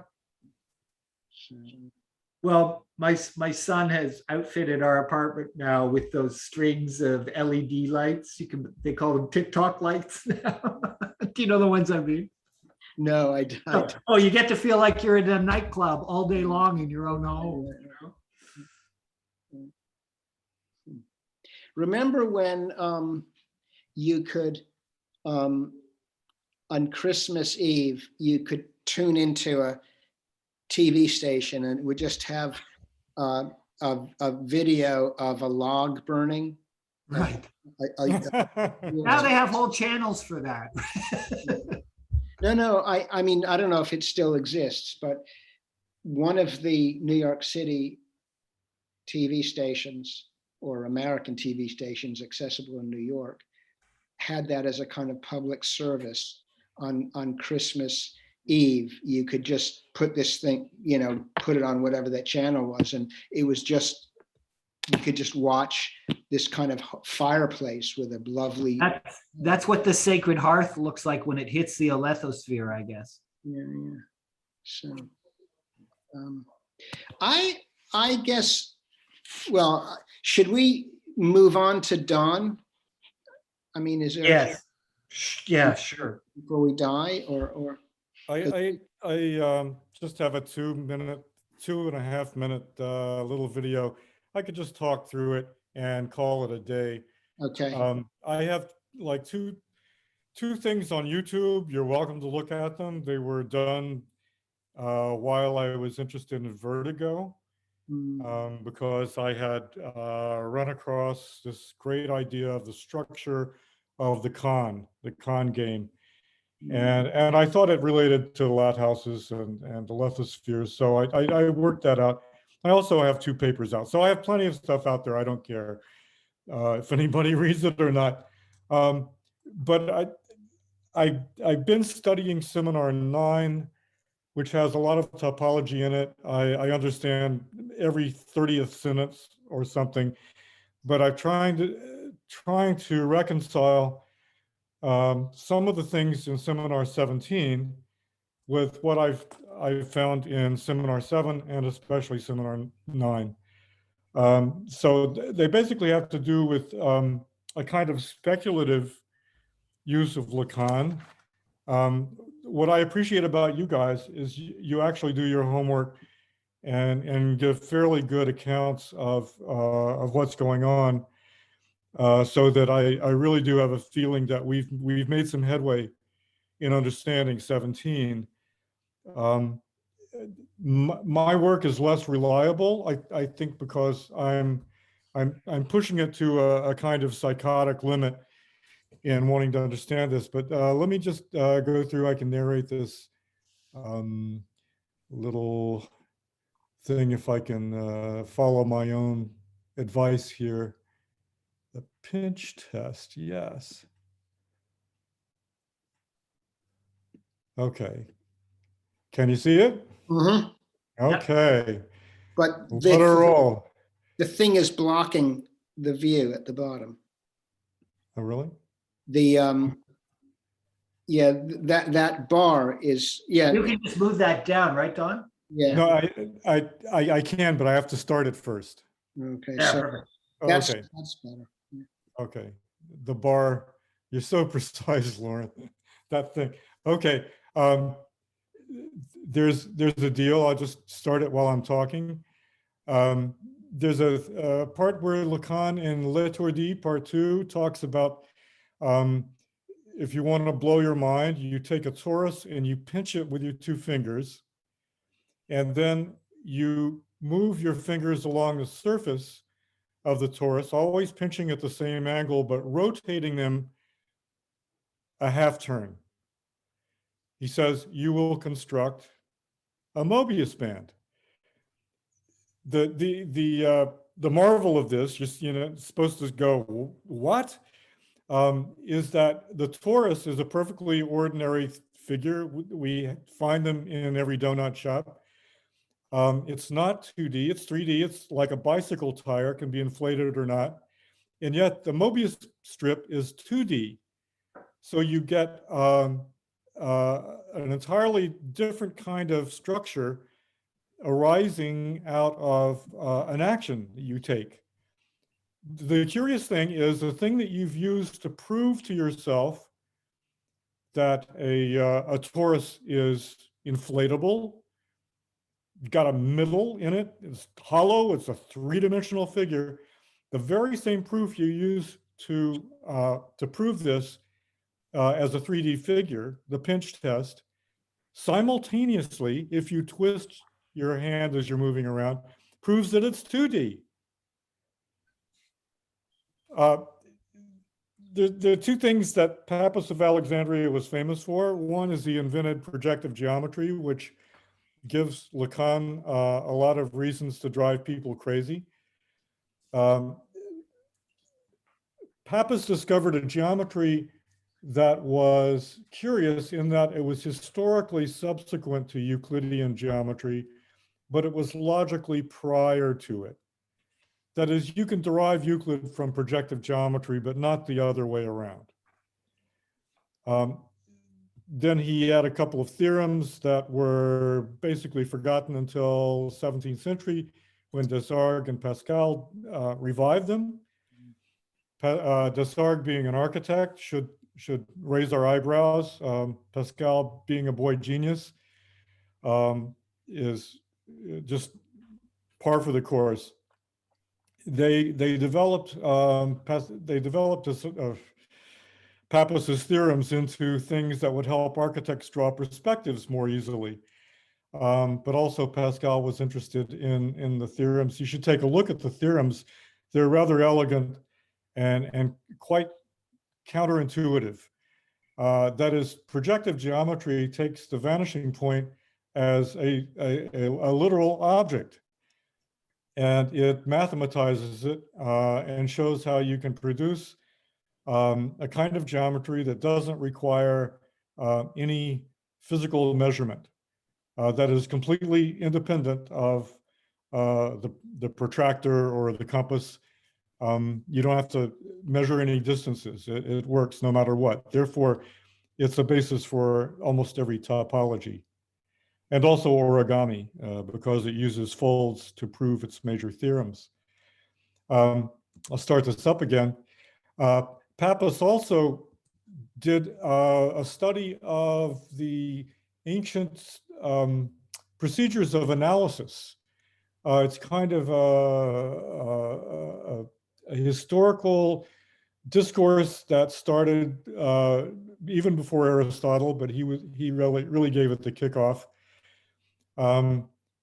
Pappus read over 600 years worth of literature. He was in a good place to do it, Alexandria. And he came to the conclusion that analysis and synthesis were virtually the same thing. They were just bidirectional. Analysis seemed to go down, whereas synthesis went up, but it went up by precisely the same path that analysis had descended. Now, it's not impossible to make the claim that psychoanalysis borrows, whether it was aware of it or not, this very idea of analysis. And so when we say psychoanalysis, it doesn't mean the decomposition of a problem into its component parts, but simultaneously an analysis that is a synthesis.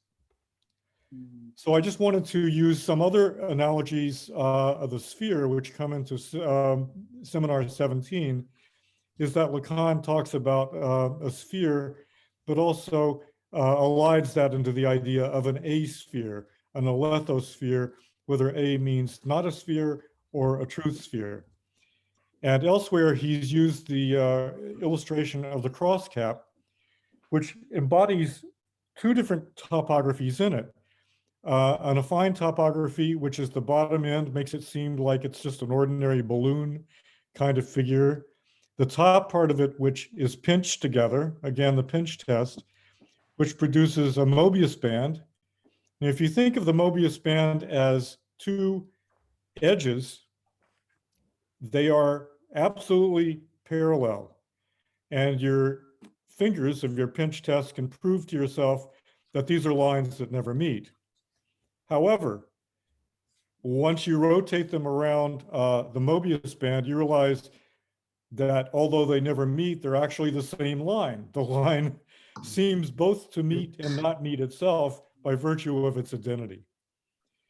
If you think that every set of parallel lines has a vanishing point, then Lacan makes the point that the lower part of the cross cap, in effect, works like a disk or of a dimensionless point that is the vanishing point for the upper part of the cross cap. I guess this could be called forensic background to any discussion of what the alethosphere might look like if we tried to draw it. But in effect, the things that you can do with the cross cap, that is, you can cut it with scissors, you can perform a lot of real world actions on it, you can break it apart. Nonetheless, it always goes back to this feature of retroaction, which you find in especially Lacan's graph of desire, where he illustrates how the presence of retroaction in the speech of the neurotic subject will generate both the feature of retroaction, which is the unconscious, and then, well, I'll actually have to share another little thing.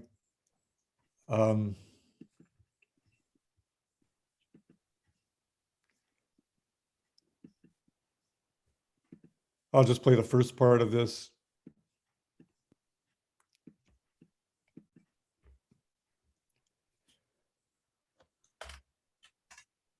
If we realize that language is basically a sequence of signifiers that we encounter in time, then we are lectured by Lacan on how we use counting to illustrate the temporality of the sequence. And what he says is quite interesting is that we don't understand that there's counting going on until we encounter number two. Number two in the sequence alerts us to the fact that there's counting going on, but there was something before it. So signifiers in time automatically induce this feature of retroaction, in which the unit of meaning, the sentence, deploys a duplicity of temporality in order to reveal a latent meaning, which then becomes the basis for Lacan's theory of metaphor. The recovery of latent meanings can be literally traced back to the way in which he sees a new term substituting for another term, but the new term is actually the latent meaning that was recovered retroactively. And it opens the way to saying that beneath the signifier, there is an X, an unknown, a kind of meaningfulness that does without meanings. So in my corrupted mind, I see that the torus and its projective geometry connect directly to this theory of metaphor that is, as far as I can tell, is present only in the work of Jacques Lacan.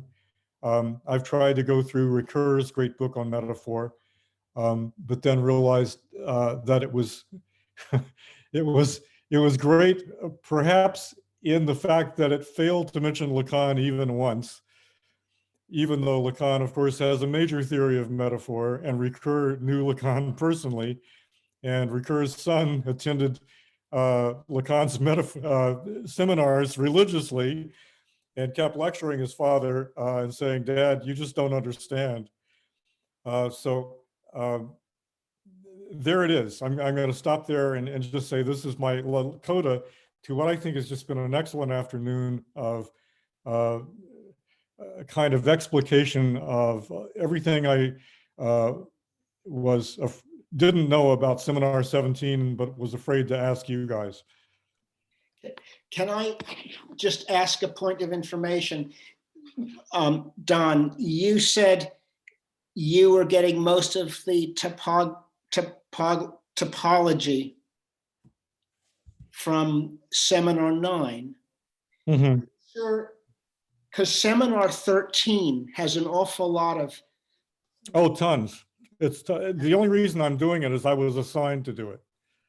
So I do know about Seminar 13. It's just like I think my head would explode if I added that to my reading list. Is Seminar 9 more accessible? Or I mean, no. I'd say it's probably the least readable of the seminars. right. Where is that published? Because I'm really, you have to go to Cormac Gallagher's that's what this archive. is. The transcript. Yeah. Because Which is available on the web. This is full of topology as well. And I've been, well, I find it very difficult. I mean, it's not really. Exactly. Most Lacanians just can't stand it. What might be helpful to you if you think about. He also talks about Velasquez in this one, by the way. So. Yeah. That's why I would find it too enchanting. You know, what I'm trying to fight here is any sense that I can identify with a text. So I want to beat myself up. There's a debate about whether Lacan really knows how to handle affect or not, and if I would say, of course he does, and I think a lot of Lacanians would say he does handle affect. Affect is something that remains above the surface, even when an idea or a thought has been sublated. The affect is then left free to float and attached to other signifiers, other experiences, other encounters. I think this free-floating aspect of the affect tells you a lot of what you need to know about anxiety.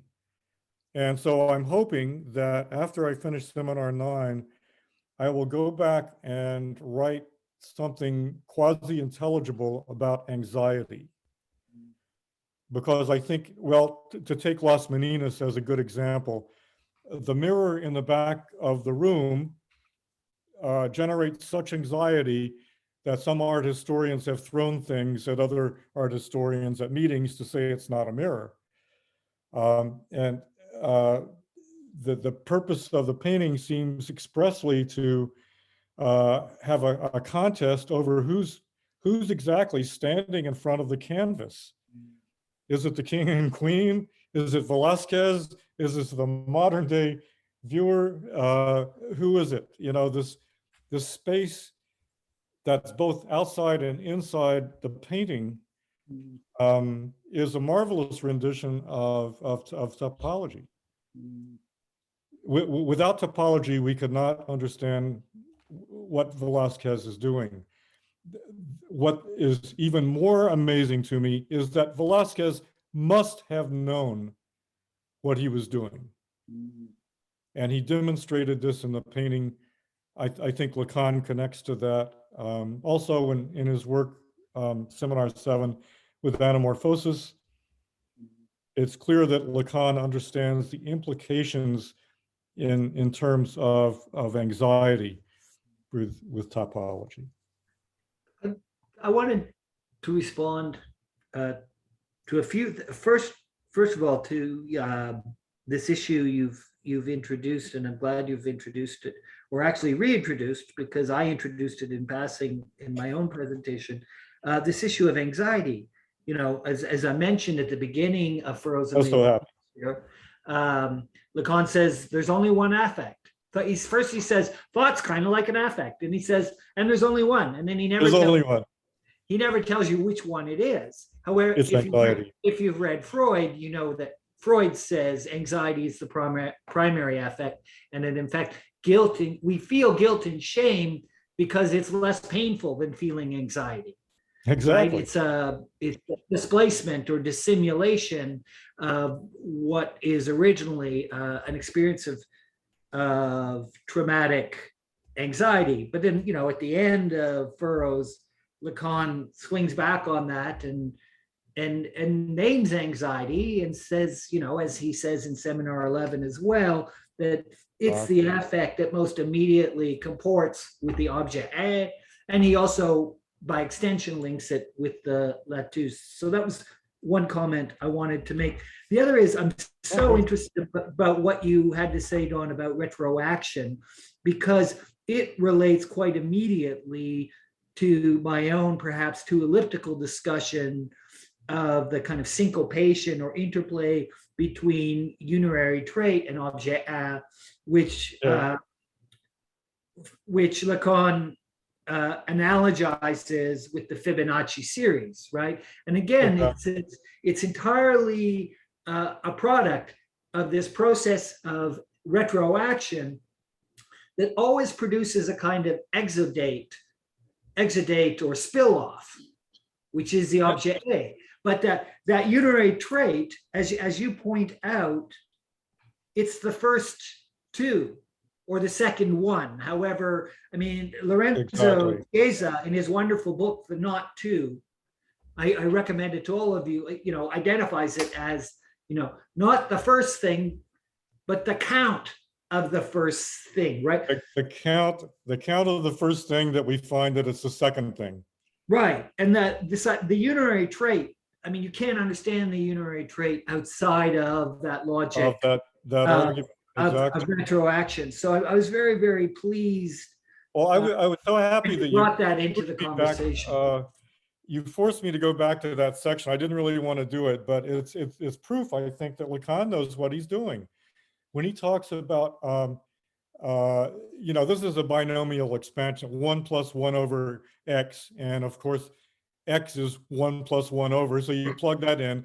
And then you have 1 + 1 over x, but oh, wait, that's the whole thing. So you plug that in again. This is, Zizek can only talk about this in terms of self-intersection and non-orientation. Mathematically, he's never been able to advance beyond that formula.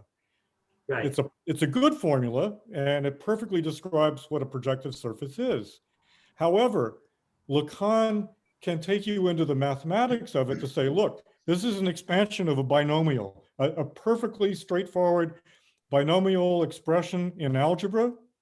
Nothing past high school here, and yet we find that the numbers themselves produce the primacy of the one and the necessity of the one to repeat. And therefore, this compulsion, which all repetition involves, is the essence of our speaking. We speak to others because we wish to repeat our desire. And so that he comes upon the torus as an ideal because the spiral that goes around the surface of the torus repeats itself, but simultaneously it circles in on itself and is the matrix of these non-orienting figures like the Mobius band and the cross cap. So I'm astounded. Follow up on that a little bit too, Don. to make a more general remark, it does seem to me, and tell me if you agree, that the turn to Lacan's turn to topology in the late 60s has to do with a growing Early. discomfort with figures like circles and spheres that afford a clear distinction between inside and outside. You know, that it has to do with his rejection of, his turn to topology has to do with his rejection of Gestaltism, if we can call it that, and I agree. preference for figures that render the relationship between inside and outside, front and back, body and orifice ambiguous. But the point I wanted to make is, I think this is in turn related to his critique of an erotic cosmology based on the idea of a one, Yes. premised on a unity of the sexes, which is always referred, you know, he talks, before he talks about the Alethosphere, he talks incessantly about the heavens, and the heavens as a kind of dome or sphere, which, as we know, for the ancients and for other cultures, was an original image of order, you know, where the real returns to its place. It's all of that I think he's trying to put in question, or he imagines modern science to be putting in question. And so his turn to topology has, I think, a lot to do with his rejection of that kind of Aristotelian. The topological figures like the Klein bottle and the Mobius are the figures of extremacy. I mean, that's those are precisely the figures as a kind of geometry undoing of the inside outside, which the container, you know, simple sphere. Oh, and Jacques-Alain Miller says you can explain all of Lacan through this idea of extremacy. You know, there's no more powerful claim among authoritarian followers of Lacan than that claim. But it's the one thing that destroys the efficacy of architecture. Extremacy is completely, you know, antithetical to any kind of, you know, architecture predicated on enclosure, you know, or typologies of the envelope, or simplistic, show me a building enclosure. right? But look at the Thesian labyrinth. The Thesian labyrinth is not enclosed. It's simultaneously open and closed. So at least since ancient times. And I think the conjunction, Panofsky makes really this point. Special case. Come on, that's like, you know, there's a No. Draw a Thesian labyrinth. You'll find out it's not closed or open. No, I know, but I mean, that's a very, very special case. That's not like the typology building. So special, but it's Case, special in the way 2,000 years old. it's special in the way that Edgar Wind clarifies when he says, between the exception and the general case, the former is the more comprehensive, because the figure of the labyrinth is inextricable from the figure of the craftsman or maker in the Greek imagination, right? Sure. And the magic practices that the labyrinth portals is and windows. the paradigm and original type of architecture. I think So that's exceptional, but it's representative. contemporary architects like Philip Beasley, for example, are, I think, try to get over that dichotomy and reestablish a connection between the building and the environment. Allow the building to respond to the environment. I'm not saying it doesn't exist. I'm just pointing to the kind of complexities that architecture has to go through to address, you know, certain really basic psychoanalytic concepts. Okay, I think that's interesting, Lawrence, that the extremacy thing and architecture don't go together. That's No, I disagree. I think they go together perfectly. I think the pinch. What frustrates me about this is that we're not actually disagreeing. We're just really choosing a different form of words to say the same thing. We're reorganizing. I think your basic point, Lawrence, which I took to be, that architecture is largely premised on the human need to secure enclosure. Mm. And that is, in the first instance, antithetical to the pursuit of ecstasy. I think that point is well taken. There may be a link between architectural and the uncanny, but architects are not going around trying to build haunted houses. But look at Freud's etymology. The home. Frank Lloyd Wright, maybe, but The home, Freud demonstrates through etymology that the home ends up being the anti-home. The canny. Okay, but Yes. Lawrence is right that it ends up being the anti-home despite the best efforts of most architects. That's the straightforward point he's trying to make, no? I don't know, if you've ever grown up in New Jersey, you know that. I think if I was going to ask an architectural illustrator to make a picture for me on this, it would be the Rat Man sitting in that little hut, listening to the story of the rat torture from that very sadistic captain that he had, and that the sort of ecstasy thing, that there he is in the house, secure, safe, that kind of thing on military duties. But yeah, the story of the torture is it brings in all of these things that you've been talking about, because it seems to me almost everything that I've heard is really about the clinic of neurosis. You're not really talking about psychotics or perverts here. You're really talking about entirely about the neurotic.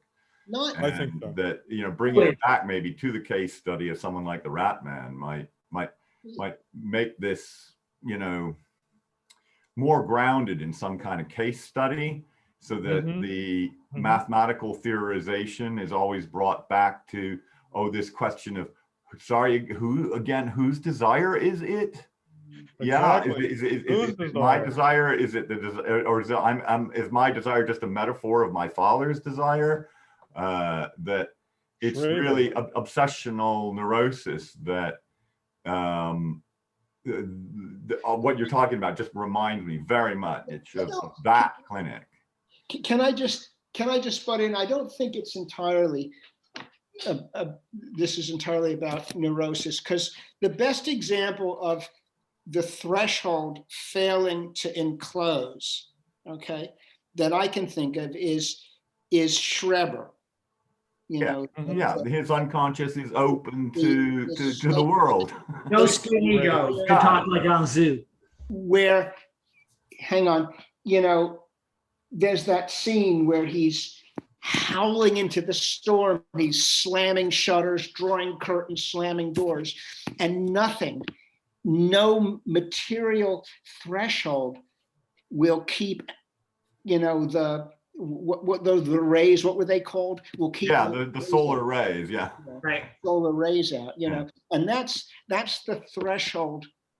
Your asshole can run, but it can't hide, said God. I know where it is. The pinch in the sphere. The pinch in the sphere looks like an asshole. But thank you, John. Well, we're think of that. Our biggest organ is the skin, and our skin is a torus. Maybe, It is. No, Lorenz may be right that the estimate may be antithetical to architecture, but projective geometry, of course, has had a significant role in the history of architecture, right? Sure. In the 17th and 18th century, but even in the American architect Claude Bragdon, his ornamental system. Bragdon, yeah. They're entirely informed, and he has a very elaborate theoretical apology for it. They're entirely deeply informed by projective geometry, and thinking in a more contemporary way, it does seem to me that Scott Cohen's work leverages this whole trajectory or tradition, if you legacy, let's say, in architecture in actually really interesting and compelling ways. You mean like the museum in Tel what Aviv. is it? Scott Cohen's museum project? Which one? He's done a couple. Has he? It's in Israel. Yeah, the one in Tel Aviv, right? Tel Aviv, yeah. I think it's in Tel Aviv, yeah.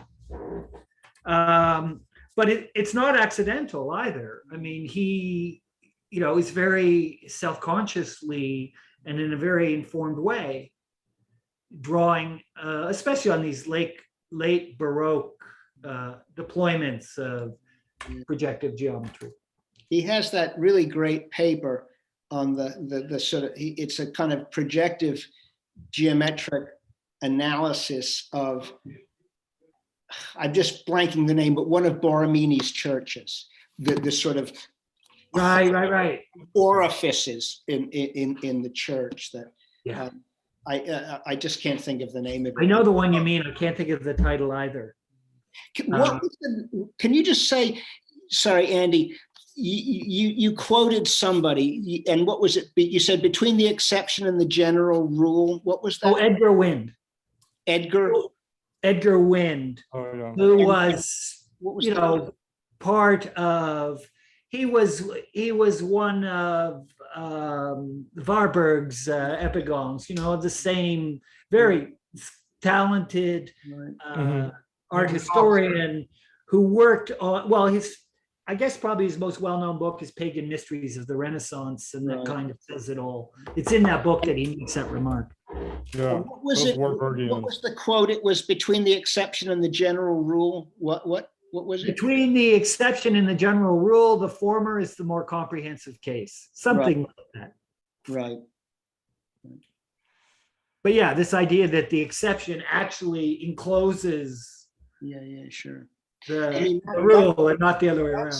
That could be Derrida and deconstruction. Absolutely. Derrida takes a infinitesimal detail of a text, and shows that actually the whole text revolves around it and usually collapses. And it also, I think, illustrates Lacan's idea of extimacy insofar as the thing that is thought to be outside Is inside. is actually at the Exactly. origin and center of the thing from which it's exiled, right? The basis of every horror movie.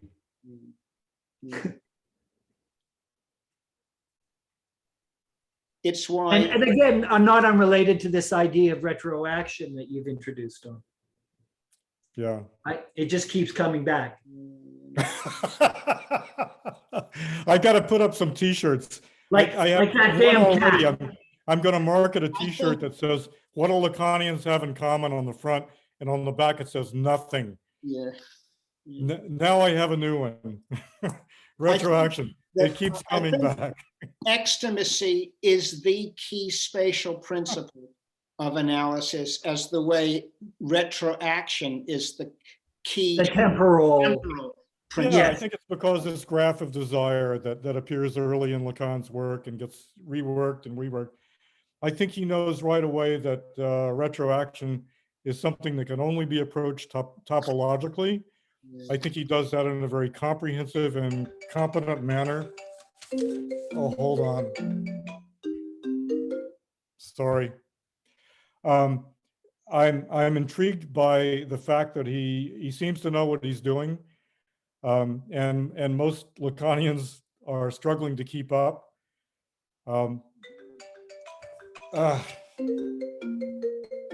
Marilyn, I'm in a Zoom meeting, sorry. I need to go soon. My theory of retroaction can be summarized as follows. Great events in history tend to occur twice. First is Woodstock, then is Altamont. first as farce and then disaster, or how is that? Yeah, it's Hegel First and Marx, they had it comedy, wrong, then right? The shitstorm comes second. I think on that note, we probably ought to tie things up. Yeah.